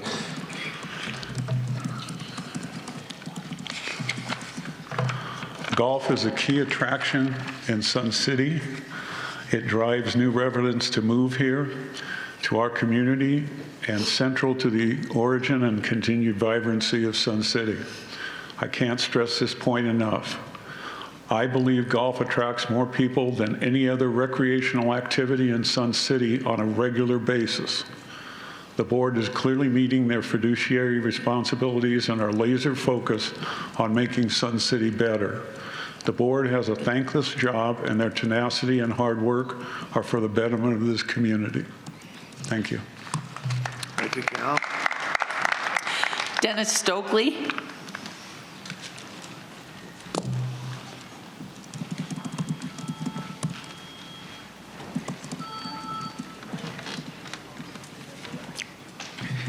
Dennis Stokely, 156632. I'm a member of the Long Range Planning Committee, and I don't like talking opposite some of what's been presented because I don't think any differences in the committee should be brought forward in public. and I agree with about 95% of what's been said by Long Range Planning Committee members, although I do come to a different conclusion, and I think we should go ahead with the motion as originally presented rather than reconsider it, because a couple people want to change their vote. The fact that one or two votes would throw it from a positive to a negative is kind of indicating that it's hardly universal within the committee. But I do agree we spend way too much money on golf. I think that a lot of what's in this proposal may not qualify for PIF funding, but that can be addressed as the project is developed. To put the project on hold and not approve the first $100,000 in selection of an architect potentially delays the project a year or two and reduces the water mitigation that we need to face. So I do think, though, that from the beginning, we should get long-range planning more involved in the development of the BP16 documentation rather than wait to the end and then hit with a review of what other people have discussed. Golfers represent about 15% of the population. They get about 45% of the money, both operationally and out of PIF. That does need to be scaled back. And I think to not let LRP represent the 85% of us who don't play golf would be short-sighted. But I do think we need to go forward with getting this original documentation in place. Thank you. Thank you, Dennis. Bill Pearson.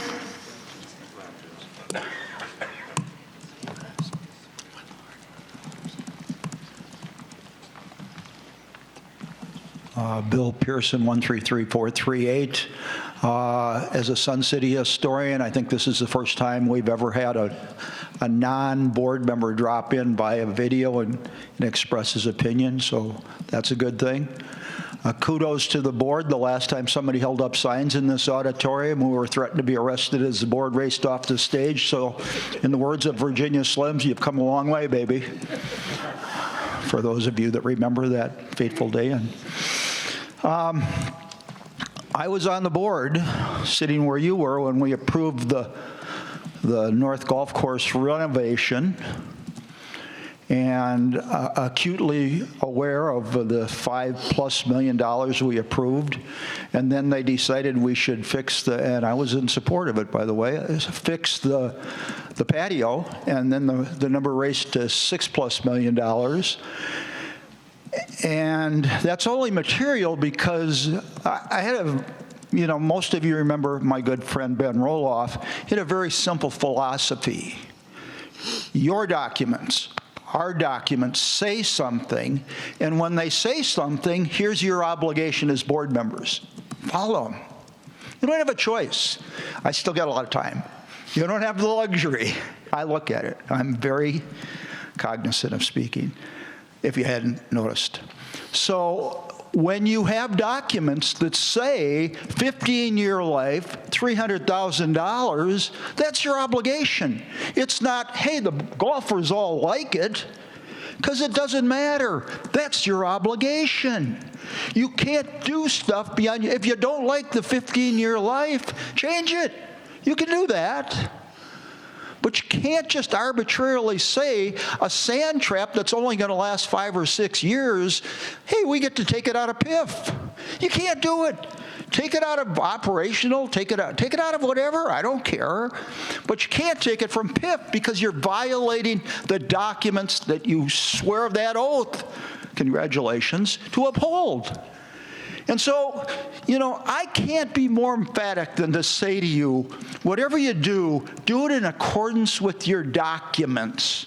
Because anything above and beyond that, you're breaching your duty of fiduciary responsibility. It's just how it works, guys. And again, I'm not going to tell you how to do it or where to do it or what to do it. But what the documents say is what you do.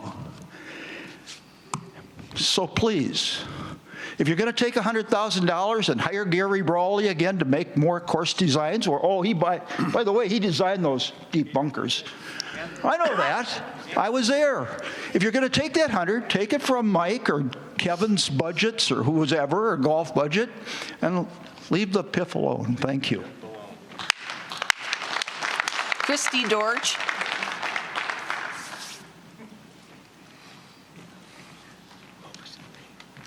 Christy Dorch. Christy Dorsch, 124740.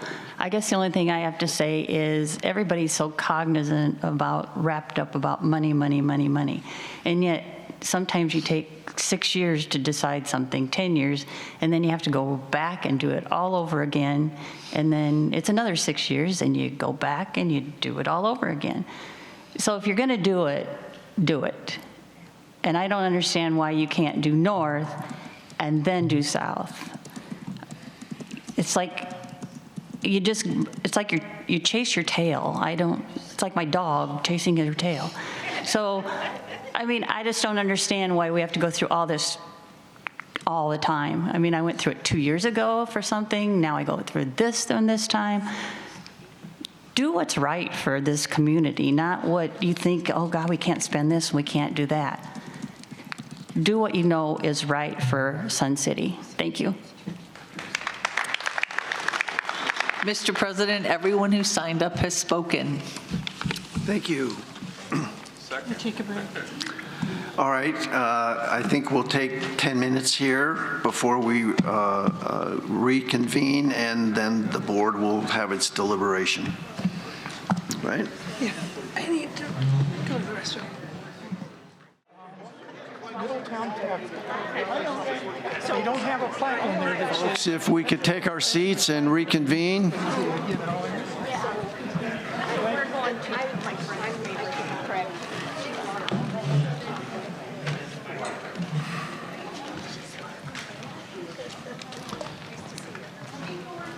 All right, thank you so much.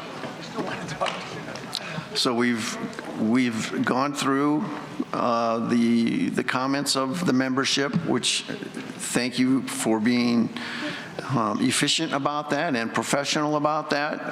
That helps tremendously to move this process forward. So I appreciate that very much, and I commend all of you for doing that. So we're to the point now where the motion before us is as was previously read, that the Long Range Planning Committee has made a motion to approve the North Course design funding not to exceed $100,000. All right, now we're ready to move on to discussion by the board itself. So open to questions, comments, concerns from the board members. Did we lose the virtual folks? No. They're still there? Mm-hmm. Excellent. All right. Board members, is there anyone who wishes to make a comment at this time? Director Ruff? Yes, I will. Hang on, Steve. Director Ruff? I'm considering making an amendment to tie in with what the LRP committee would have voted had they been clearer on the motion. But I'm also was very surprised with Linda's statement that as the bunkers are in the budget for next year and we don't know what's funding it. So I think if we go forward with the design, that issue can be determined when we have a design, we know how much it's going to cost and which fund is paying for what. So, excellent point. Perhaps, Kevin, could you explain why that funding or that placeholder is or is not relevant at this time? Sure, Director Foster. I think a little clarification is in order here. If we're talking about replacing sand or replacing bunker liners, clearly that would be operational in nature or maybe capital project funding for that project. If we're talking about moving earth, right, reducing the height of bunker walls or relocating or making them larger or smaller, that is definitely going to last more than 15 years. There's been some comments that, well, the existing bunkers didn't last 15 years. They're not being renovated because they've reached the end of their useful life. They're being renovated because the golfers are having difficulty getting in and out of them. If we did a bunker renovation, that project would last significantly longer than 15 years. So just a little bit of subtlety there, but if you're only talking about sand replacement, that is not a PIF project. If you're talking about rebuilding bunkers, yes, they would last more than 15 years, and if the price of that project exceeds $300,000, that would qualify as a PIF project. Okay, thank you. But what about then what Linda talked about as far as a placeholder in there for future bunker renovation that appeared to conflict with this current motion? So I think it's important to also note that the words budgeted and recommended are being used interchangeably here, and they're not. What 5-year planning recommended was due north TIF-TUF and some turf reduction next year. And there was a specific request made at 5-year planning to break non-ADWR related projects out separately from ADWR projects. So we isolated the bunker renovation project as a separate project at North in the 2026 timeframe. In the 27-28 timeframe, the South Course, from the 5-year planning recommendation, the South Course was timed to happen in 27-28. That recommendation then gets submitted to LRP. They can make their own recommendation to the board, and they have, in their debate, they have come up with a model that moved south further out, which is in their purview. That's their business as LRP. But again, that is a recommendation that then goes to the board. So the 5-year planning recommendation was due north next year, both water reduction, TIF-TUF, and turf reduction, as well as bunker project, is recommended to take place next year, and then south in 27 and 28. Okay, so perhaps there was just some semantic confusion of what was in that report? More than some. Okay, all right. Yeah. Thank you. Director Ruff?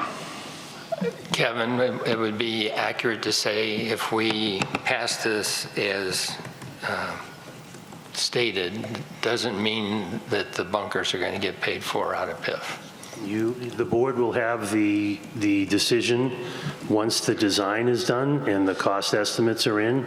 The board will then decide whether to do those projects or not. Okay. I think given that we should allow this motion to stand. And I think I need a second for us to discuss further. No, you do not. Oh, that's right, because it came from the committee. Came from the committee. Never mind. All right.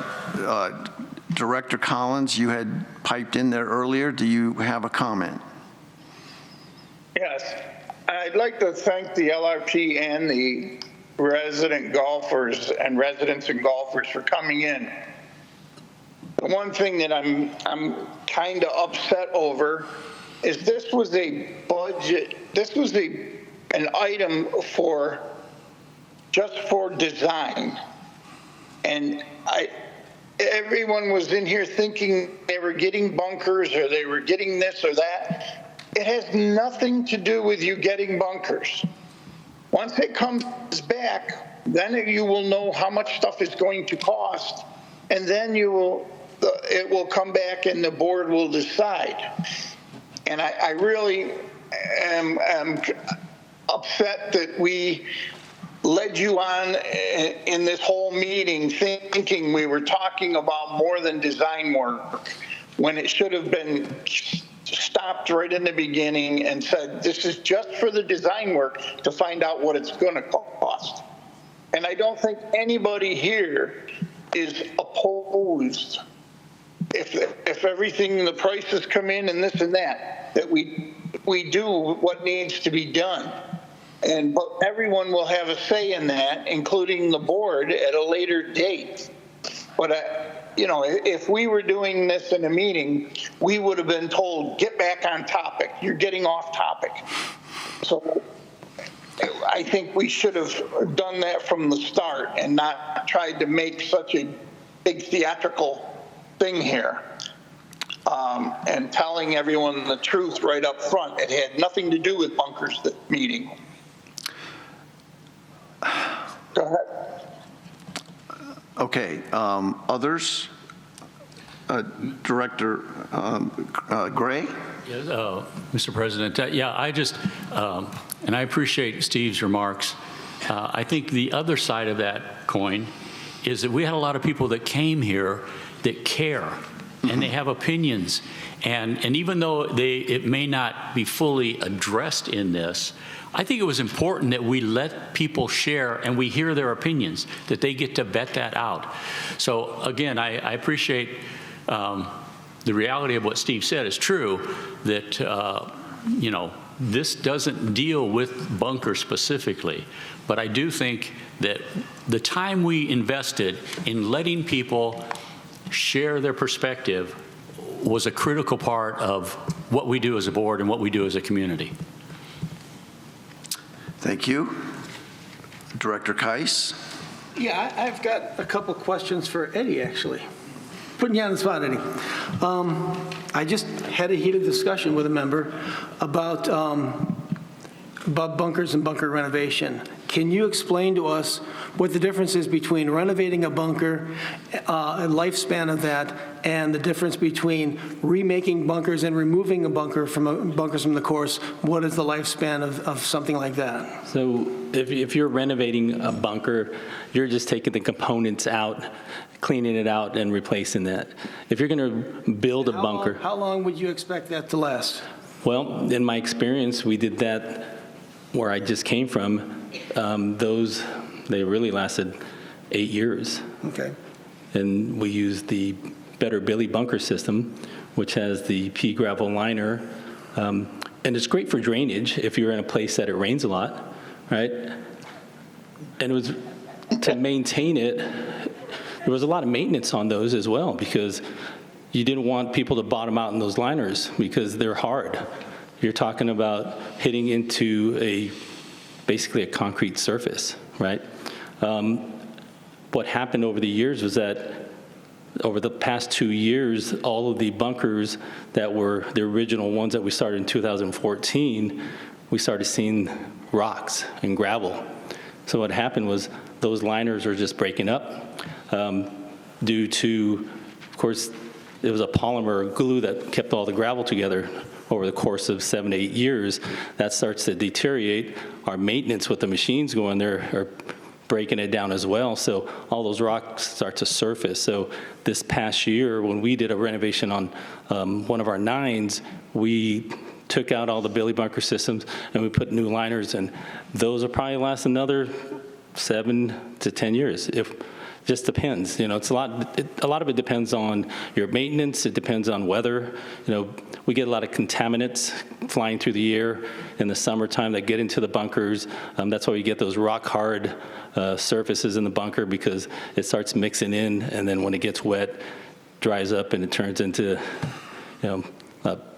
cement, so you're just bouncing things off of it. But we did some removal of bunkers as well, and we made them playable. Again, I heard a lot of comments about, yes, we do need to make the bunkers playable. We don't need a tough course to attract tournaments. You need a good condition course to attract tournaments. People remember tees, they remember the greens, they remember the conditions of the course. It doesn't have to be tough, because I don't like playing tough courses myself as a golf professional. I like to be able to make a birdie once in a while, right? Yeah, you want to go play some courses that are tough just for the experience, for the name of the course, but if you're playing a course every day, you want to make it playable. You want to make sure that it's in good condition. It does start with our maintenance, making sure that we provide the right resources and we're doing the right things and the right practices. And we're all on the same page in terms of our programming of how we do everything as well. But it did make the course playable. And, when we're taking out bunkers and reducing bunker sizes, the members are coming up going, you're going to make the course easier. You're going to make it so easy that, you know, anybody can play it. I didn't see anybody's handicaps go down. So they still had to make the same shots. They still had to make the same putts. So it's, again, if you have a well-conditioned course, what happens is it's playable. The members are happy with the conditions. They start bringing their friends around. You know, that's the thing. That's what happened over where I came from. Everybody was embarrassed about the course, so they never brought people. If they had family coming to town, they took them elsewhere because they were embarrassed to play there. Now, we had too many people playing. You know, our tee sheets were full. People were complaining they couldn't get on the tee sheet, and so we were kind of a victim of our own success. I'd like to do that here eventually when we get there. But yeah, back to your comments about the bunkers. When you're just doing like a renovation versus a replacement, that renovation is still gonna be 6 to 7 years because you're just replacing the liner, or not the liner, but maybe you're going in and you're digging out, replacing the drains, clearing out the drains, and then maybe if your liners are bad, you replace the liner, and then put better sand in there for sure. I know that we're putting like 50-50 sand over there at Quail, which is good sand. It doesn't contaminate as much, and it doesn't compact as much as well. So, yeah. Okay, and if you're changing the physical structure of the bunker and removing bunkers, how long would you expect those alterations to last? Again, it's just based on your practices, right? But again, in the Southwest here, you're looking again 7, 8, 9 years maybe max. So if I change the structure of a bunker, so instead of being 10 feet high, 8 feet high, yeah, that physical change is going to last only 10 years, or is that going to last for a long time? It'll last for a while, but like, take example, your courses over here on the north. You have bunkers that are further away from the green. And the reason being is that years ago, the green was probably right next to the bunker. But over a course of time, the way our maintenance works, we start ending up, the bunker starts stretching further away because our greens start starting to shrink a little bit. Does that make sense? Mm-hmm. And so, again, it's just how our maintenance is conducted. It is better when we go in there and whoever we hire as an architect to evaluate the golf course, and I'm able to go around with him and whoever else is part of that committee, we can determine what is the right course of action and the best way to set up our bunkers and our course to make it more playable and just as much manageable for our maintenance team. And that restructure would probably last more than 15 years if I take bunkers out? Yeah, they'll last that. The actual structure of itself will last, mm-hmm, but the edges and the components. The components, you know, because ground settles, ground deteriorates. You know, you get some when it's raining, you know, everything starts kind of breaking down a little bit, and so yeah, they'll change. The billy bunkers, maybe not, because you got a hard structure, right? But if you're doing with just a regular mesh type of liner, you know, your edges they're going to start kind of throughout years. The weather will kind of probably wear them down a little bit. It's normal. Okay. I have more. If that's okay? It's okay. Okay. I know there are others who want to ask a few things as well. I think our job as a board, we can only deal with what's in front of us. We can only deal with what is currently approved on the PIF forecast. It's great that there are recommendations coming forward, but last year, the recommendations for the PIF was to move south all the way back to 2033. And this, for 2026, the recommendations are to move it forward. So where things move and get changed on the PIF forecast is a fluid thing. As a board, we just have to deal with what is approved now. It's nice that there's a recommendation coming forward. That would be great. I would love to have south moved up. but we have to be able to deal with what's on the 2026, and I think that's what this is all about. Okay. Treasurer Borsi, you wanted to make a comment? Yeah, it's not necessarily associated with this motion, but it is associated with a rumor that's going around, and I want to clarify this. Rumors can cause all kinds of issues, legal issues, transparency, everything. There's a rumor going out right now that we do not have an agreement with ADWR and that we are delinquent, and that is false. We have negotiated an agreement. We've actually negotiated a better agreement than we were offered. There are some legal technicalities in the way it was written. In other words, they called us an HOA. We're not an HOA. It's been sent back to ADWR to make the corrections so that it can be signed. We are not delinquent. We have never been delinquent. We're waiting for them. It's a government entity. They'll get to it when they get to it. So the rumor out there is wrong. Please don't spread that rumor. It causes a damage to our reputation. It causes damage to our relationship with ADWR. Thank you. Okay, Vice President Nedesine. Director Ruff, I just want to clarify something based on what I heard from the LRP members here and based on what you reflected in your opening statements. My understanding is that LRP wanted the bunkers to be removed from the design consideration in this motion. They only wanted ADWR work to be included in the design consideration. That is my understanding. So the discussion about whether the bunkers are included in the design consideration or not was appropriate based on your opening statement. Is that correct? Correct. Okay. I'm very concerned when I hear ladies come forward, and gentlemen, and while I understand no gentleman actually did, but I'm sure they're faced with the same problems, but I'm very concerned when members come forward and tell us that we have sprained wrists, broken wrists, we have people laying on the side of our bunkers. I'm very, very concerned about that.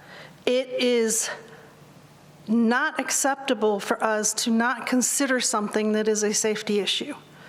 I understand that where the money comes from is a different topic, but that safety consideration to me is really important in what's considered and taken under advisement for the design work. Director Collins is absolutely correct. What comes forward, what gets work, that will then come before the board and we will vote on it because we have to allocate the funds. And if we don't allocate the funds, nothing gets done. But we can't look at a design for what is under consideration, safety of the bunkers for our members, our guidance with ADWR, recommendations from the LRP, and I've heard LRP be very eloquent in what they were saying. The golfers were very eloquent in what they said. But for me, that is really important from a design consideration, that we don't limit it until it's time to fund the full project.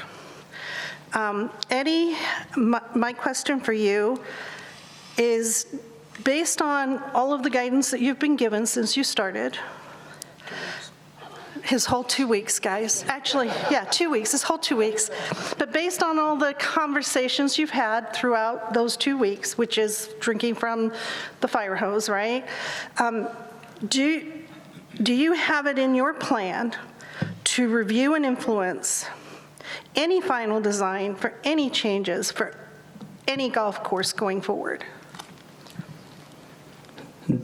Director Nish, you're asking if I have any input or any plans right now. Right now, I'm still kind of in that. So I'm asking discovery. if that is the way you see the future going, that you will have input and influence. Absolutely. In what gets done on any golf course going forward. I would hope so. That you're going to use my expertise in my field and my experience to help guide any of these future renovations directly. Especially, I mean, that would make no sense to have no no say in this, right? So based on your conversations to date, do you have any indication that you would be stopped from doing that? I don't believe so. Okay. I don't believe so. I think listening to everyone that came up to the podium and shared their concerns, there's a definite concern on both sides. Everybody had legitimate arguments about why or why not we should do it. And yes, I want to follow protocol. I want to follow every protocol in the book to make sure we're doing this right. Yes, we're going to have people who feel that some of the things that we do on the golf course don't involve them, but it does because you live here. Anything that happens here, whether it's golf, whether it's with the tennis or with the pickleball. Do we have pickleball here? Okay. Pickleball, everything, right? We have picklers here, yes. But anyway, anything that we work on here, it's everybody. It's not just one person or one group that's being affected. It's everybody. It's for the betterment of everything here that we do. And again, I would hope that I have say in anything that's golf related to this community, because that's why you hired me, right? And that's why I've spent the last 25 years learning to do, right? I have a passion for doing this, and I love it, and I like doing it in communities like this, right? Because I'm becoming one of you. I didn't have gray hair when I started at Sun Lake. So we got 2 weeks worth, huh? But no, I really do hope that I play a part in most of the decisions that happen here, for sure. So then can I say it's safe to say, to extrapolate from that you plan to be fully engaged in the North Golf Course design process? Absolutely. Thank you. I may have failed to make this clear in the interview process, Eddie, but you're a member of that 5-year planning group. So their LRP is part of that, finance and budget, the club's organization has a member, and ta-da, you get to be part of that group too. All right, Director. I'm sorry. Go ahead, Mr. Diermeyer. I figured 8 golf courses were enough. I haven't taken Eddie around the community yet, so that's why the pickleball question. Okay. My expectation in the interim role, and I would hope the incoming GM would be the same thing, Eddie will play a pivotal role at our development of the golf courses and any changes that occur here. He would absolutely be heavily involved. So okay, just wanted to make that. Director Gray. Thank you, Mr. President.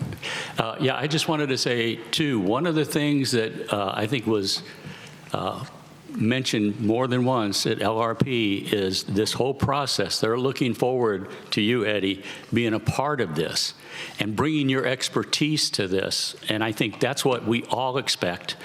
I do want a couple other points, though. I do want to, Gary Brawley is not here. I think his reputation has been smudged a little bit by some of the comments that I've heard. I got to meet Gary when he came to a LRP meeting, and he shared a lot about the history and some of the things, including the North and how he was requested to make the course more difficult for a purpose. And I think that we have to be careful if we hire a contractor and say, this is what we want, and he does what we want, we cannot blame it on him or say he's tainted in some way. Now, the board, and I think Bill had mentioned some, whether the board did right or wrong is a different story. And as a board member, I can tell you, we are all human, and we make mistakes. And I know there have been mistakes made in the past. There will probably be some mistakes made in the future. I think Jim actually acknowledged some of that, which to his integrity and his honesty, I appreciate that. But again, I think there's been some discouraging remarks made about Gary Brawley, and I don't think they're fair. The other thing, and Kevin, I just want to reaffirm, because you were in the LRP meeting, you were directly asked, would this change qualify for PIF? And as I understand it, you articulated the same thing earlier, that it would be. Is that correct? I believe so, yes. Okay. And again, to go back to what's right and what's wrong, because as board members, we have a fine line, and there's a lot of conflicting opinions. Some of them are accurate, some of them are not. I personally, for our CFO, who's been around a lot longer and knows balance sheets a whole lot better than I do, if he's saying something that mixes appropriately, then I rely on that. I count on that. That's why we have staff, and I think Kevin has proven himself over and over again to be able to be somebody that we can rely on. So again, as we're making our decisions, I do have a question, because, and I had touched bases with you, Mike, earlier about this. We're looking at making a motion for this design phase, and we have one motion today. If we have to wait for a second motion to put it into effect, that will be September. So can you address basically the importance of needing that decision sooner than later? In other words, can we wait until September, or is there going to be consequences that aren't necessarily good for our community if we wait? Yeah, Director Gray, if we wait till September, we lose the month of July and August. The staff still continues to work through the summer. We lose the month of July and August of not being able to move forward with this project and hire the architect. So I lose 2 full months of Eddie getting to work hand in hand with the architect we hire, whether it's Gary or somebody else. If it's Gary, it'll be a good opportunity for Eddie to really determine for our community with his fresh perspective if Gary's right for us and a good fit for us. That gives them the entire summer to get that going and to come back in September and actually possibly have some plans drawn up. If we wait till September, we run the risk of missing the window for 2026 to get this work done. And that's my concern. And again, Gary had kind of articulated that the way that construction goes, it's got to be done in the summer. And so if it's delayed enough, you lose that whole year. Yeah, they're booking crews for next summer already. So if we delay this and don't get the plans drawn until November or December, all the crews may be booked up to do the work in 2026, and we're pushed back out to 2027. And the reason I bring this up is so that you all know, we have, as a new board member, it's acutely aware to me that we have a lot of people that do not trust us whatsoever. They see nefarious rationales for why we do things, and we have a process of we vote 2 separate votes to move something before it's complete, which is a little different for me in the legislature.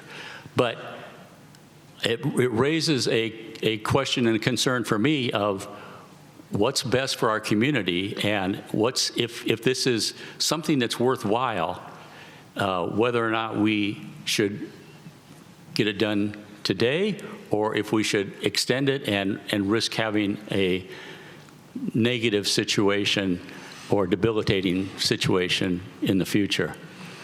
So I'm going to just raise that as thoughts for my fellow board members to input, because I like other opinions other than my own too, to go along with what I'm thinking. Well, I see where you're headed, Director Gray, and we can address that potentially in a few minutes. Okay. Any other comments from board members? Okay. Thank you for all of that. That was a very... Hold on. Okay. Director. Yes, I had a question. This is for Eddie.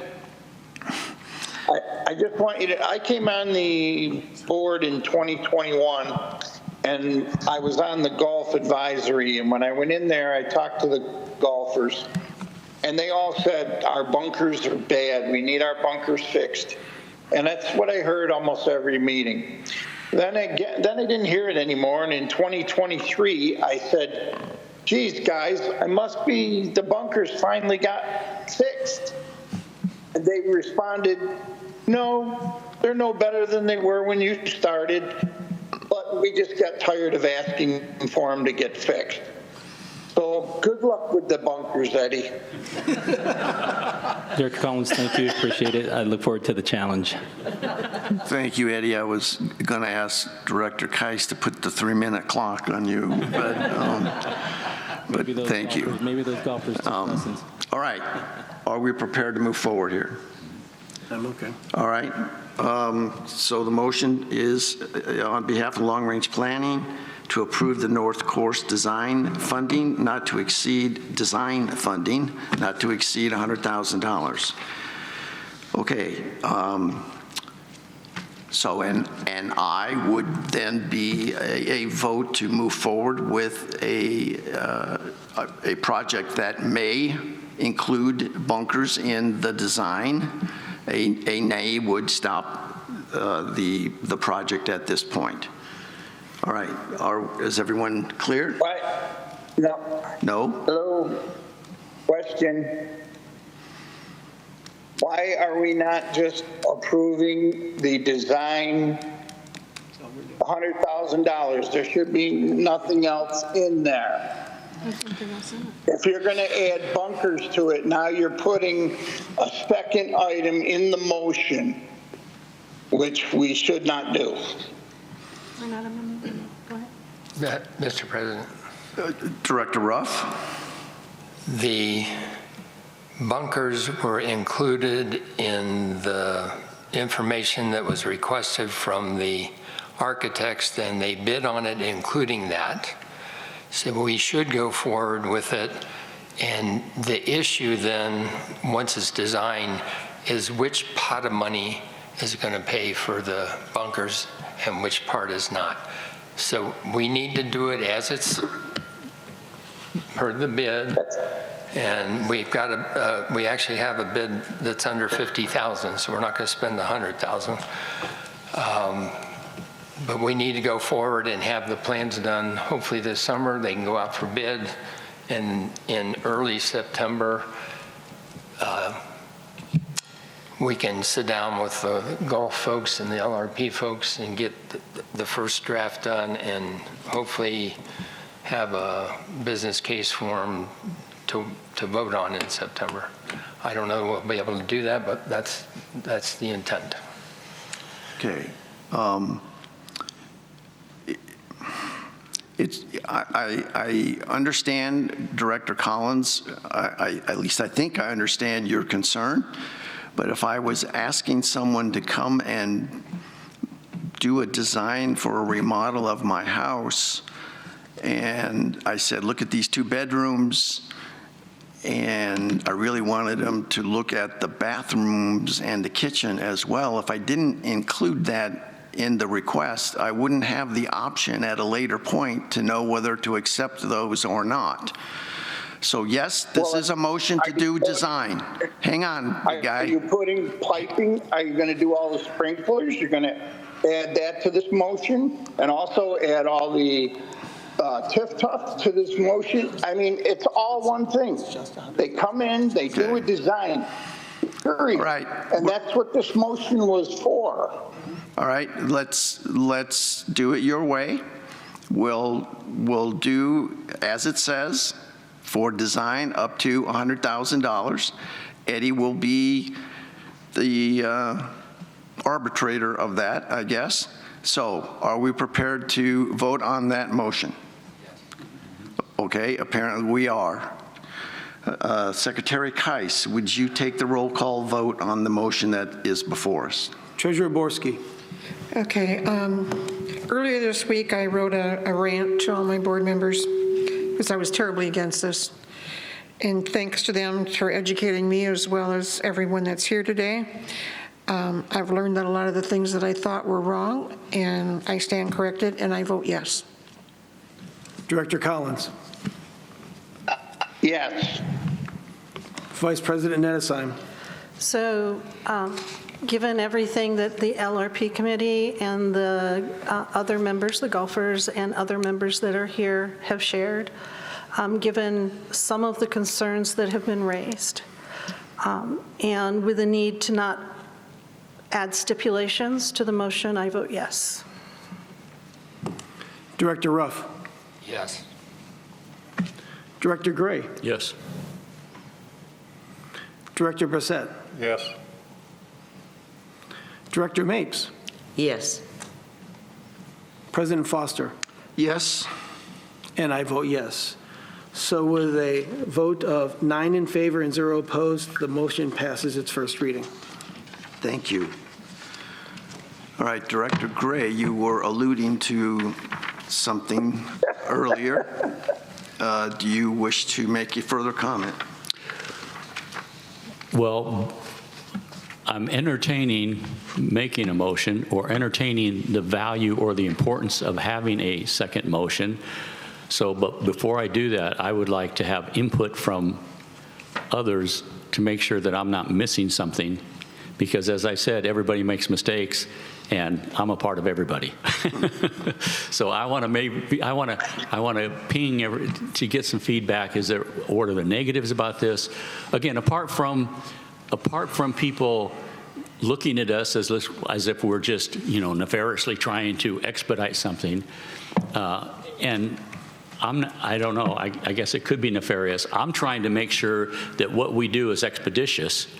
We're going to spend the money.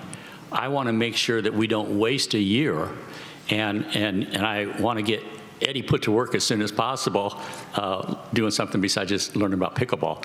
But again, I want some input to bounce off my fellow directors to make sure that I'm not missing something. Okay, so to clarify a bit, my assumption is you are concerned about whether or not to make a motion to waive the second reading. Correct. Okay. Yes. Treasurer Borski. Okay.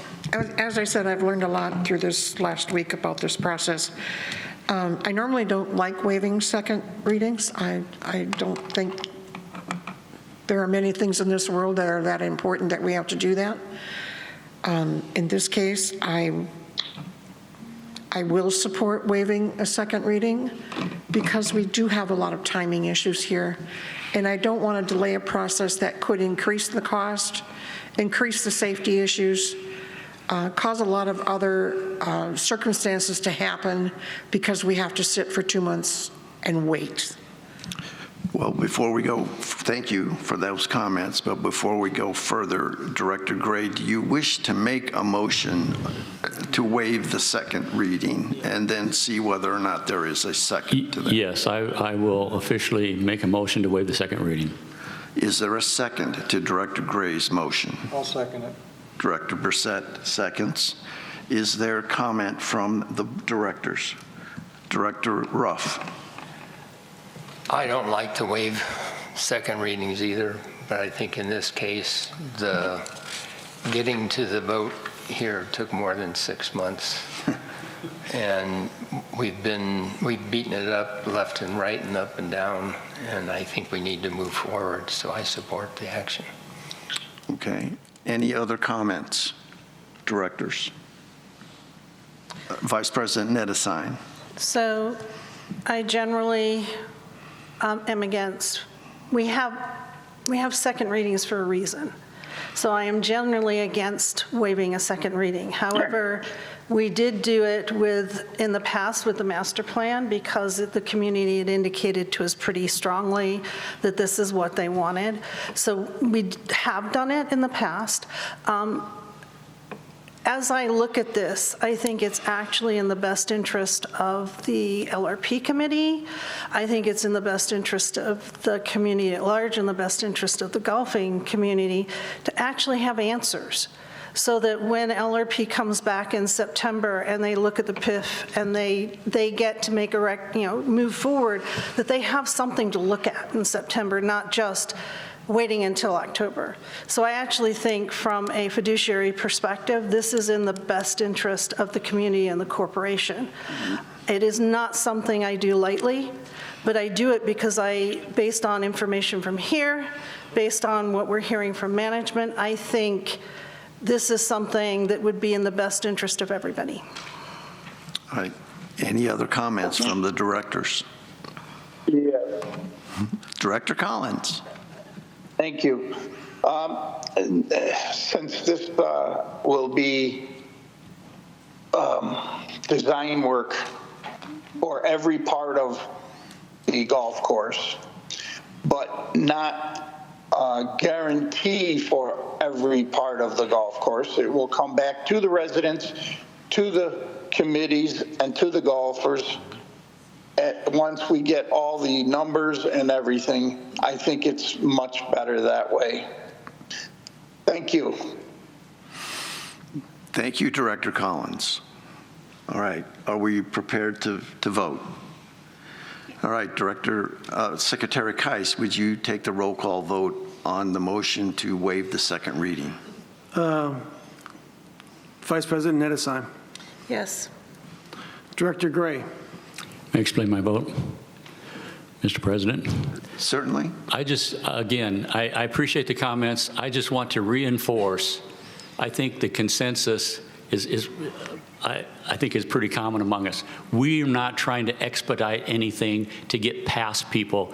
We're trying to expedite things for people. And again, I appreciate comments of all of our members on that. It helps me to think that I wasn't totally off the wall when I said that, and I vote aye. Okay, thank you. Director Mapes. Yes. Director Brissett. Yes. Director Collins. Yes, and I would like to say at this point, I'm glad John Brissett, spoke today. Thank you. Wow. Yes, he does have a voice. Nothing like picking on our board members, right? So just to make sure you said that was yes. Yes. Okay, Director Ruff. Yes. Treasurer Borski. Yes. President Foster. Yes. And I would like to explain my thoughts too.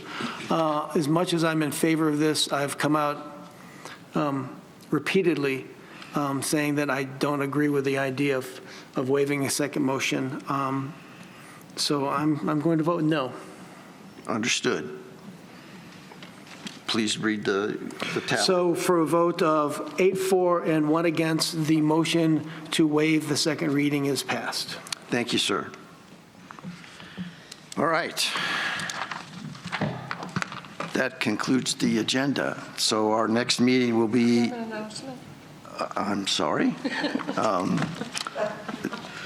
Treasurer Borski has some knowledge to impart. Go ahead.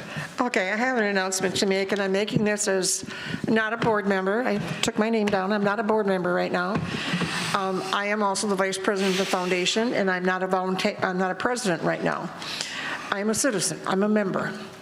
And the last couple of weeks, I've been reading on social media about how the membership wish they had a place that they could go and meet and try to discuss issues that members feel are important. They want to create a community environment. They want people to be happy and have places to go and ideas that they'd like to represent.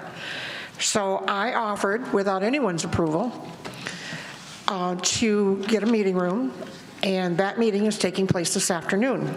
It's from 2 to 4 in the Sonoran room of the Grand Center. Everyone is welcome. It's a very informal meeting. Well, it's not even a meeting, it's a gathering. If you have ideas of things you'd like to see happen in Sun City, there can be anything.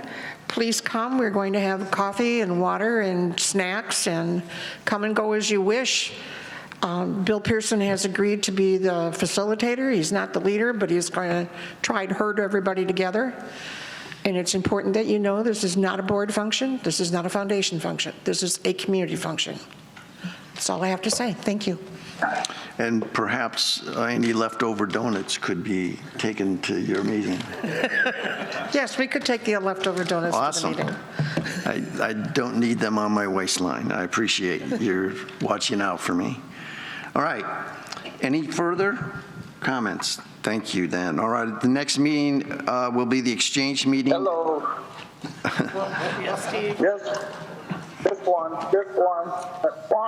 Go for it, Director Collins. Hello. Thank you. I just wanted to say congratulations, Jana. and now the people can call you. Thank you. I'm sure she accepts that with trepidation. Okay, our next meeting is the exchange meeting, which isn't until September 8th at 9 a.m. here in this room. The next board meeting will be September 25th at 9 a.m. again in this room. And the annual meeting is still tentatively scheduled for March 10th of 2026 and at 6 p.m. again in this room. So hearing no objection, we are adjourned, and thank you so much for your attendance today. It was very informative. Thank you. Oh, yes, and turn your phones back on. Thank you.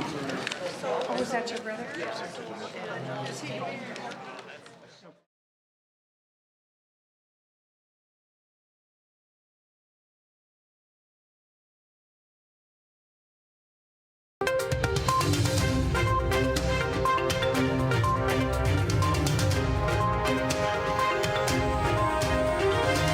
This is a copywritten production of the Recreation Centers of Sun City Incorporated and is intended for the sole purpose of informing our Recreation Center members.